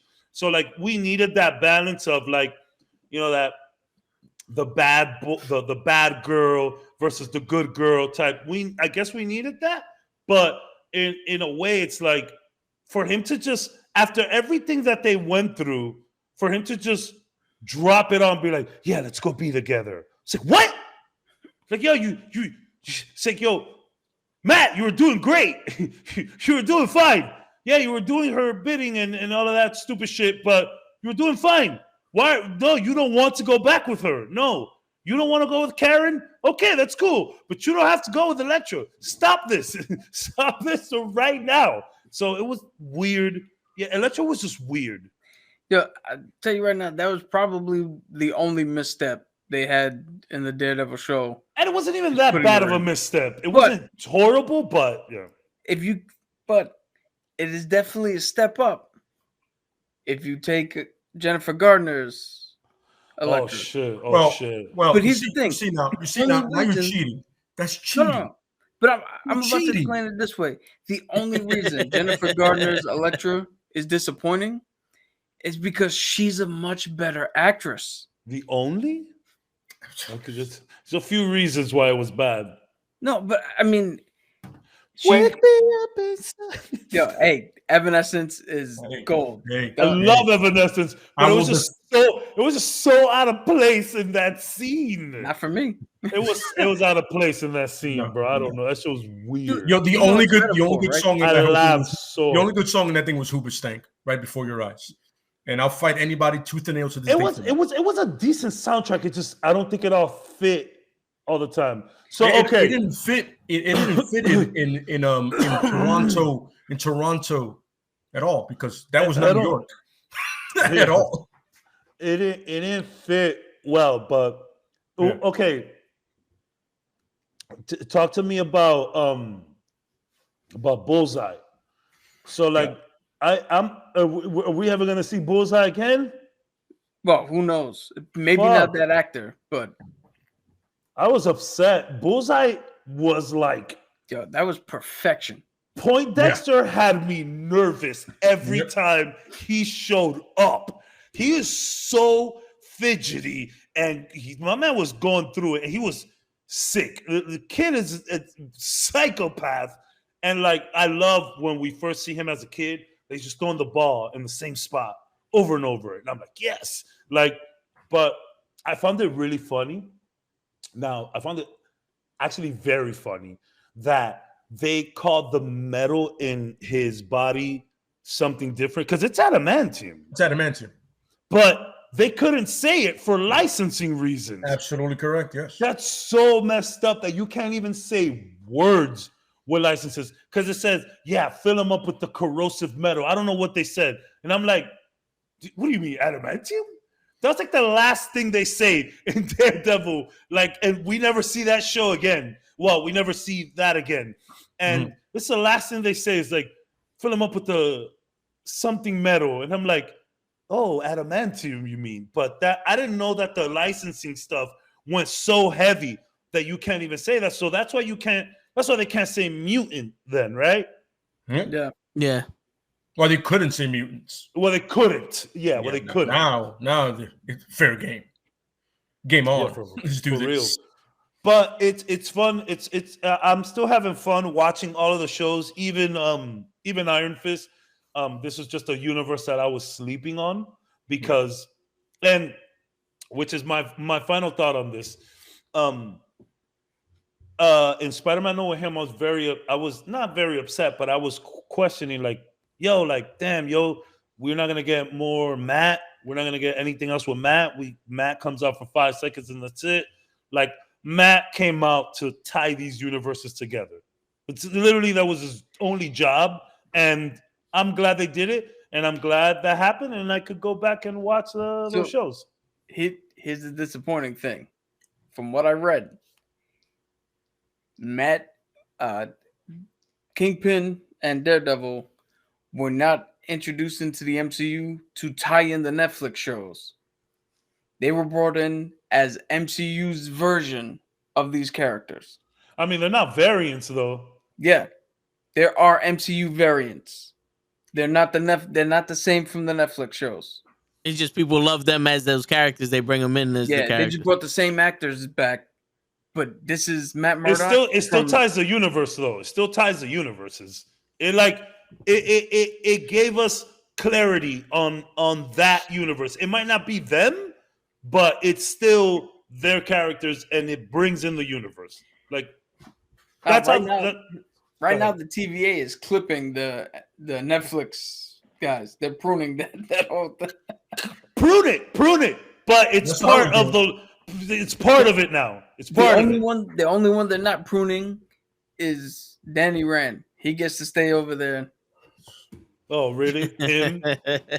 just bro. I mean, I don't know. Are we gonna see him again? I don't know. But here's the thing. What up, Dave? Good. I was kind of upset when now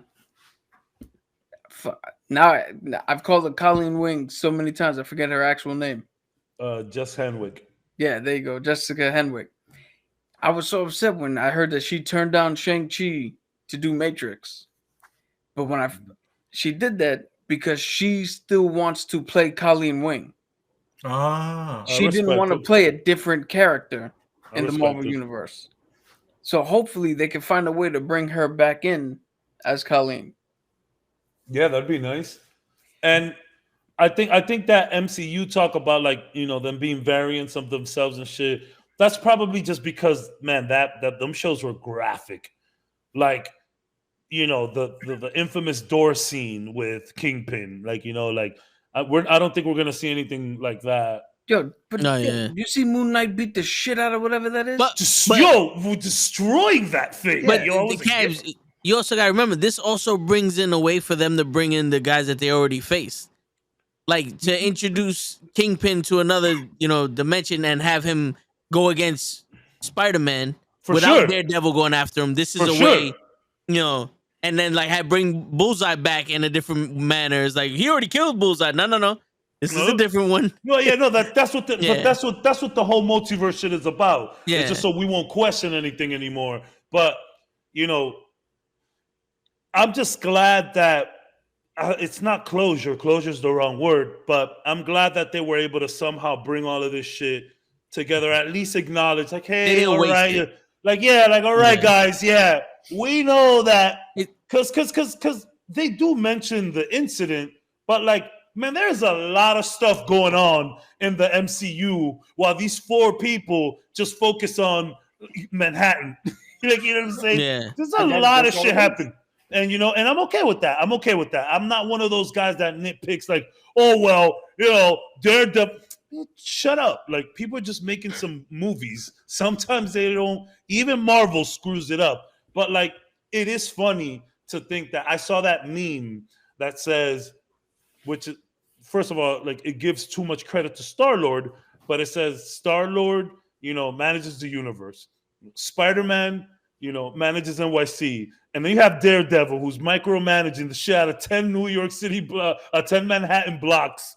And it's hilarious. But I loved in Luke Cage when Turk was like, man, I ain't messing with you Harlem cats, but I'm going to go back to Hell's Kitchen where it's safe. That shit be dying. No, yeah, man. God, Luke Cage was so good. I want to say I loved all of those shows, and Daredevil's in a league of its own. But man, Luke Cage season 1 is Luke Cage season 2 just good? Because I read every season 2 except Daredevil kind of falls off a bit. So season 2 for Luke Cage, it depends on how you view the villain. Okay. Because certain people didn't like him. Certain people did. So it depends on your view on it. Okay. It's better than Jessica Jones, the last season of Jessica Jones. Season 1 and 2 of Jessica Jones is good. Season 3 is, I think, the one that falls off. And season 1 of Jessica Jones is really good. By the way, he's too OP. Goddamn, it's Kingpin, Purple Man, and Cottonmouth. Because man is a piece of shit, and I love him. The shit he is. By the way, he's a Doctor Who guy, and I've seen the show with him. How does the range this guy has? Because he's a great Doctor Who, he's a great good guy, but he's a piece of shit in that season of Jessica Jones. I think he's too OP, bro. My man, he just got to talk to people. And then it's he's just got to talk to people. It's such a simple power, though. It's not complicated. He doesn't control the weather. You know, you just like, yo, go do this. Done. You're gonna go do that. And shout out to Jerry Hogarth. It's fun seeing her around. Trinity doing her thing. But yeah, the Marvel Netflix cinematic universe is pretty good. There's ups and way low downs, but yeah, I enjoy it. I mean, at this point, you could stick a red Marvel logo on a piece of shit, and I'll watch it for an hour. You know what I'm saying? It's really bad. Like they just got anything that they are throwing out. So like, we have Secret Invasion coming out. So like I'm watching that, of course. There's Moon Knight coming out. I'm watching that, of course. You know what I'm saying? Like anything they drop in nowadays. I'm even thinking of going back to Agents of S.H.I.E.L.D. But Have you seen it? Have you finished it? I never even started it. That's the one show that I strongly stood away from, simply because that was like the one everybody was like, okay, if you think Daredevil isn't canon, this really isn't canon. And I'm like, but it's Coulson. How is it not? So it has its ups and downs. Here's the thing. The 7 seasons, of course. Like, I'm scared of it, Toe. I'm scared of going into 7 seasons. And those are hour-long episodes. Go to the first half. All you need is the first half of season 5 with the Ghost Rider. Well, that's what everybody tells me. And you need one scene where Fitz Simmons is talking to the is it Simmons? Simmons is the guy, right? I thought Fitz was the guy. Anyway. Simmons, the guy. Fitz is the guy. Simmons is the girl. Yeah. Okay. Yeah. So first half of season 5 with the Ghost Rider, and the one scene where Fitz is talking to the obelisk. That's all you need to watch. Put the rest of it away. It doesn't matter. Okay. Say less. Because because I'm still like, I still gotta watch. I gotta finish Defenders, and then after Defenders, I gotta watch Punisher season 1, and then I gotta watch Luke Cage 2, Jessica 2, and Iron 2. So I still got a lot of shows to go. I'll tell you one thing though, for just a show, if you watch Agents of S.H.I.E.L.D. just as a show, and you watch the first half of season 5 with Ghost Rider and all that other shit, it's a good show. But if you're going there expecting it to be Marvel and canon to the movies and have all this other shit, then you're gonna get disappointed. Go there just watching the show. Here's a fact. You know what's a good show? And it should have got a season 3. Is Peggy Carter. I heard that. That's good Peggy too. Carter is no lie to you. Fuck this whole female lead shit. You know, that Charlie's Angel shit was talking about. Remember that, Cabs? Yeah. Like, they didn't see it because it's women. No, they didn't see that shit because it was bad. Yeah. Stop. Yeah. All right. Yeah. We've been there. But there's tons of female protagonists, badasses that carry movies. Absolutely. Aliens. So, let's stop playing games out here. Let's stop Ripley. Watch your mouth. Watch your mouth. I heard that. Watch your mouth. No, I'm saying that's one of the good ones. I thought you said I said Captain Marvel. I was about to No, aliens. Who? Aliens. Ripley. Oh no, I mean it's Ripley. I mean that's my first many things. Anyway. I was about to let it go, but no, that definitely it. You know what it is? When you can show the beginning of S.H.I.E.L.D. through that perspective, especially a sexist one. Yo, and she's the baddest person in that office. You know what I'm saying? So, and Howard Stark, and there you go. You know what I'm saying? And they have some great comic book cameos, so like Cap, but not Cap. You know what I mean? You know what's funny? What made that show good is the other characters had the little sexist and the little old school way they used to be, but never once did the writers show us that Peggy had to go down to that level. Yeah, absolutely not. Nope. They told us in the first Avengers that she was badass and she's here and she stayed there, regardless of what the fuck anybody said. Yep. Didn't And fucking you know matter. what I loved about it is it was never like, oh, you're Captain America's girl. No, Yeah. that's Peggy Carter. She's the badass Peggy Carter. Yeah. That's not Cap's girl. That's Peggy Carter that happens to be with Cap. That's what it was. It was more of like, damn, how Cap got her? Shit. Yeah, exactly. That's what it was. Like, yo, how did Cap get that? And remember, and Cap got her before he was Cap. Yeah, like she fell in love with him. How did Steve land her? He was skinny Cap. He was skinny Steve, and she was still feeling it.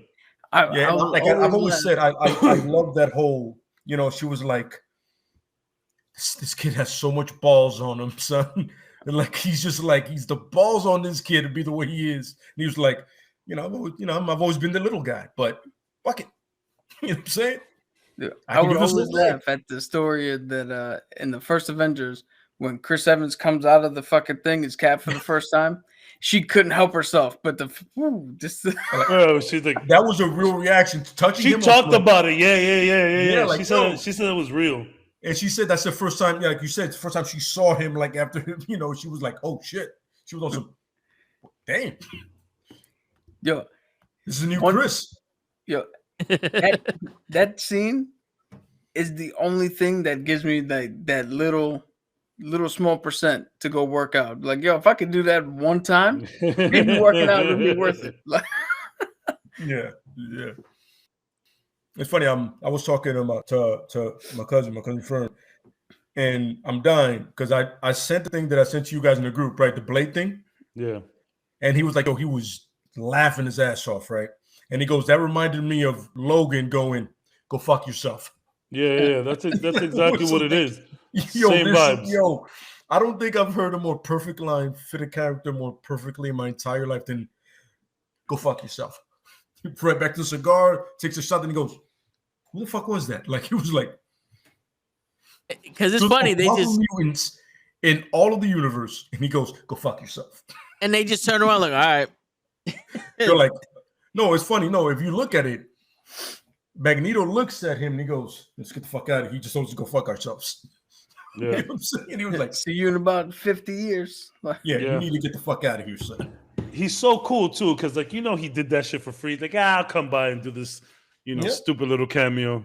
And my favorite thing is in the other one in Future Past when he does all that shit. He goes, "You want to clean all this shit up on the plane? You want to clean all this shit up? Clean this shit up now, nigga." I'm saying, yeah, you did all that. Clean it up, man. The fuck's wrong with you? You know what I'm saying? Yeah. I like little moments like that with characters. You know what I mean? Just little disrespectful moments. Those little one-liners that stick around forever. Absolutely, yeah. Perfect moments. You know what I mean? One of those little moments for me, I've mentioned it before, is in Age of Ultron, when Cap, Iron Man, and Thor finally meet him where Kraus was, where they run into Ultron the first time, and Thor goes, "No one needs to break anything," and Ultron goes, "Clearly you've never made an omelet," and then Tony was like, I was this close. he beat me by a few seconds. Like that line is incredible to me. There was a lot of good kind of just chill, laid back group stuff in Ultron. There's a lot of those moments. I mean, the hammer scene will live forever, but there's a lot of little things like that, like Rhodey, he kept going. What was the line? He was like, "Oh, said I dropped the tank." Boom. Yeah, that like, bro, that whole story is hilarious, and it's funny because we get when they go into Clint Barton's house, and Tony's like, "This is an agent of some kind." Like, he was right. He was right. Yeah, the funny thing is that it all comes together. He goes, "That's a smaller agent, and that's a smaller agent." The smaller agent. My thing is so not the shot good on Tony's face or Thor, but Cap going, "I've worked with this dude." Yeah, like, I don't know. You have a family? Yeah. You? Out of everybody in here. And then they all know Natasha, which is even better. That's my favorite part. Is when makes Natasha's it real. Like, "Hey, what's up, little one?" It makes it real. Hey, Auntie Natasha. It's like it makes it even realer. Like, I get people have their problems with Ultron, and you should. Yeah. You should have your problems with Ultron. you bow to Joss Whedon, okay? But there's some really funny moments in that shit. Yo, my shit is when Stan Lee, he was like, yo, let me get a shot of that. And Thor's like, this is made for gods. He's like, nigga, you ain't got. And then he's out. Yeah. He's out. Man, took a sip of that shit. Oh, man. That's hilarious. Some really cool moments. You're sitting there like, wait. Ken Barton has a family? Yeah. Yo, I was in the theater like, this is an agent of some kind. That's also funny. This is an agent of some kind. This is a funny ass line to me. Nah, yeah, man. There's a lot of love in Ultron, but it gets overshadowed by some. I just to this day, I still love the whole the Cap thing, like. See Thor's enthusiasm to go, I knew it. Yeah. You son of a, like he wants to go, you son of a bitch. You had me. You got it. You know what I'm saying? Like that was one of the only like stupid like cover up to like loopholes or whatever. I mean, I think clearly there was a plan with Mjolnir. He just, if they didn't want him to move it, he wouldn't have moved it. You know, even if it was whatever, an inch. But like, I like later how they explained that, like, Captain America won't show him up like that. No. Here's the thing: if you go back and you watch, the minute it moves, he lets it go. He goes, Because that's what I'm saying. It makes sense because it's like he's not gonna show up his friend. He's like, I am worthy. I can move this shit. But it's even better that you have Clint go, I don't need that kind of pressure. Yeah. Clint knows the shit he's done in his life. He goes, bro, I'm not gonna do that to myself. Like, yeah, he was murking fools way before the Ronin. Yeah. You know what I'm saying? The last person worries me, bro. I'm good. Like everybody talks about the Ronin, and it's like, are we just gonna forget everything he did before that? Like, in Budapest. Some shit went down in Budapest. Yeah. And Rhodey and Iron Man with their gloves. Are you even trying? Yeah, I'm trying. Yeah. You're not trying. I like to think in my own headcanon that when Bruce Banner grabbed it and did that whole shit, the Hulk was just inside him laughing his ass off. Like, this is why you're stupid, Banner. See, this is why I don't fuck with you, bro. This is why I take over the wheel and I don't say shit until I'm done. You're an idiot. That is, I like that headcanon. Those little moments, yeah. And like the whole, when Rhodey and Banner coming off the ship, and he goes, "Am I bow to him?" He goes, "Yeah." He goes, "We don't do that here." Yeah. And he goes, and Rhodey just, yeah. I'm sorry, I couldn't help it, bro. Do I bow? You asked a stupid question. Go ahead, bro. Those little moments. Here's the thing. Edward Norton. Can you imagine Edward Norton in that scene? No. He does. I don't think he has that comedic thing about him. I don't think that'll make him like, you know. If you heard what he did for the Hulk movie, where he essentially like just said the script is garbage and rewrote it himself, I don't think he has the humility to play for that scene. That's pretty much it. Yeah, you know what I'm saying? Yeah.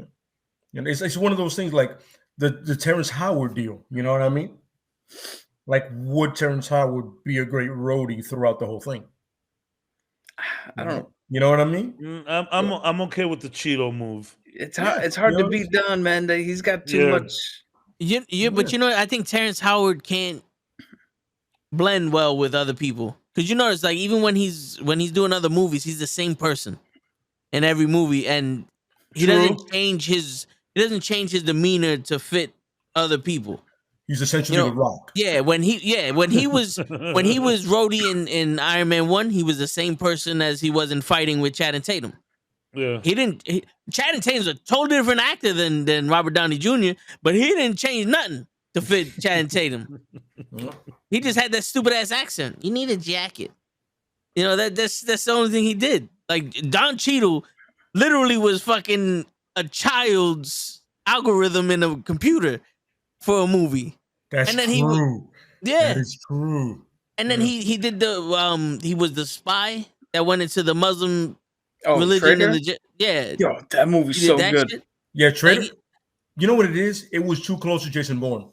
yeah, The Jason Bourne movies. It was too close to them. That movie's really good. It's really it is. good. Yeah, his range is deep. Don Cheadle's range is deep. Yeah. Yo, Like, Hotel Rwanda? That's what I'm about to say. The same thing. If you ever yeah, seen no. Like I was Yo, okay with that you know change. what? You know what? I'm gonna simplify you guys. If you ever seen Ocean's 11, Yeah, that's perfect. pay me my money.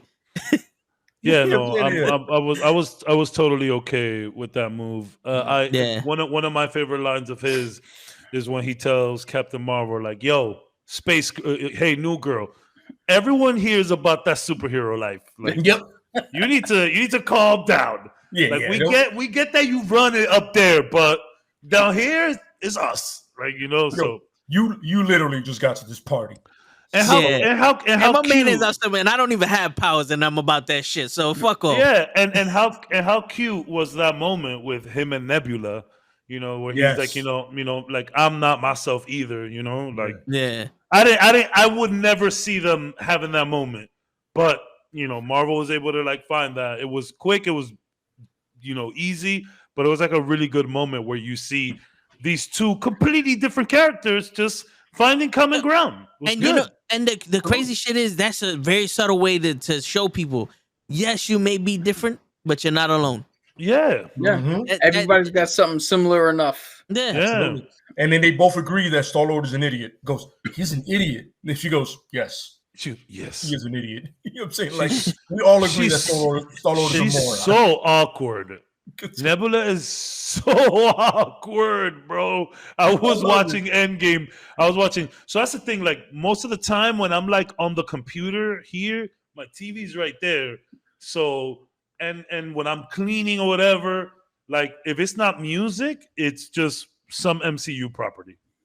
So Yeah. most of the time it ends up being Endgame, just because it's or Infinity War, just because they're long. I could just leave them on for a minute. So I would the again, we say it here all the time where we just like Marvel when they're just kind of just hanging out, where it's just characters hanging out bullshit on the couch. So like him and Tony and her playing, you know, paper football, and she's so awkward. Who came up with that? He's like, that's fun, right? And she's like, yes, it was fun. It's like, yo, she's so weird. And but- she's like, yo, she's ultra competitive. yeah, man. She does like- not want to lose. She's just awesome. It was funny. I was thinking the other day, right? Because I was watching Falcon and Winter Soldier at Captain America and Winter Soldier at work, and I realized how much Anthony Mackie really brings to not only like a levity, but also just like us coming into that. You know what we were talking about before? Like, he looks like a regular guy off the street that he's just also yeah. He also like, yo, listen, like that whole scene where it's like, you know, where Banner is talking to Natasha, he goes, awkward. Only somebody that's normal would say that. My favorite Anthony Mackie moment, and we're about to get to 12, so everybody can say their thing, but this will be my last one. My favorite Anthony Mackie moment in Captain America Winter Soldier when Steve Rogers says that speech to everyone about like, yo, watch out against what's happening. Don't trust nobody. Trust me, whatever. And Mackie goes behind him like, did you make that up? Right now? Or did you just, or did you have that written down? Yo, he's so funny. He's mad fun. My favorite Mackie thing is in that movie too is when he first meets Fury and he goes, oh, I do everything he does, just slower. Just yeah. I like the whole thing where he like picks up Cap. He goes, yo, you're a lot heavier than you look. Cap goes, I had a big breakfast. Yeah. You know who made you breakfast? I just love that whole little like. I think they have one of those not very utilized chemistry between both of them. But Mackie, I think that's Mackie based because he seems to have that with everyone. Yes, he does. Throw at him. He had it briefly with Ant-Man. Mm-hmm. He had it in spades with Bucky. Yeah, he does it. He even does that shit with Natasha. Like it's him. He has that. I feel like he does it with the most reserved people. Yeah, man. Because there's nobody more reserved in all of Marvel movies than Sebastian. Yeah. He said Sebastian is he's like 107, Yeah. right? He's the same age as Bucky, but in real life. Like he's really reserved, but he's like, there's only one person that could pull that out of him. And that's just Mackie going, cut the check. That's just Mackie being Mackie, you know what I mean? And that's why I'm so happy to see him be my Captain America. Get that movie, bro. Finally, he got his movie. Not even as the Falcon. Yep. Good. Yep. And on that note, it's your friendly neighborhood knucklehead signing out. Peace, everybody. Thank you guys for joining us, and we had one hell of a fucking time making our own superheroes. We're gonna get back to the making superheroes. We will continue this series. Definitely. Continue the series. Definitely. Next time, though, villains should be fun. Word. Night will return.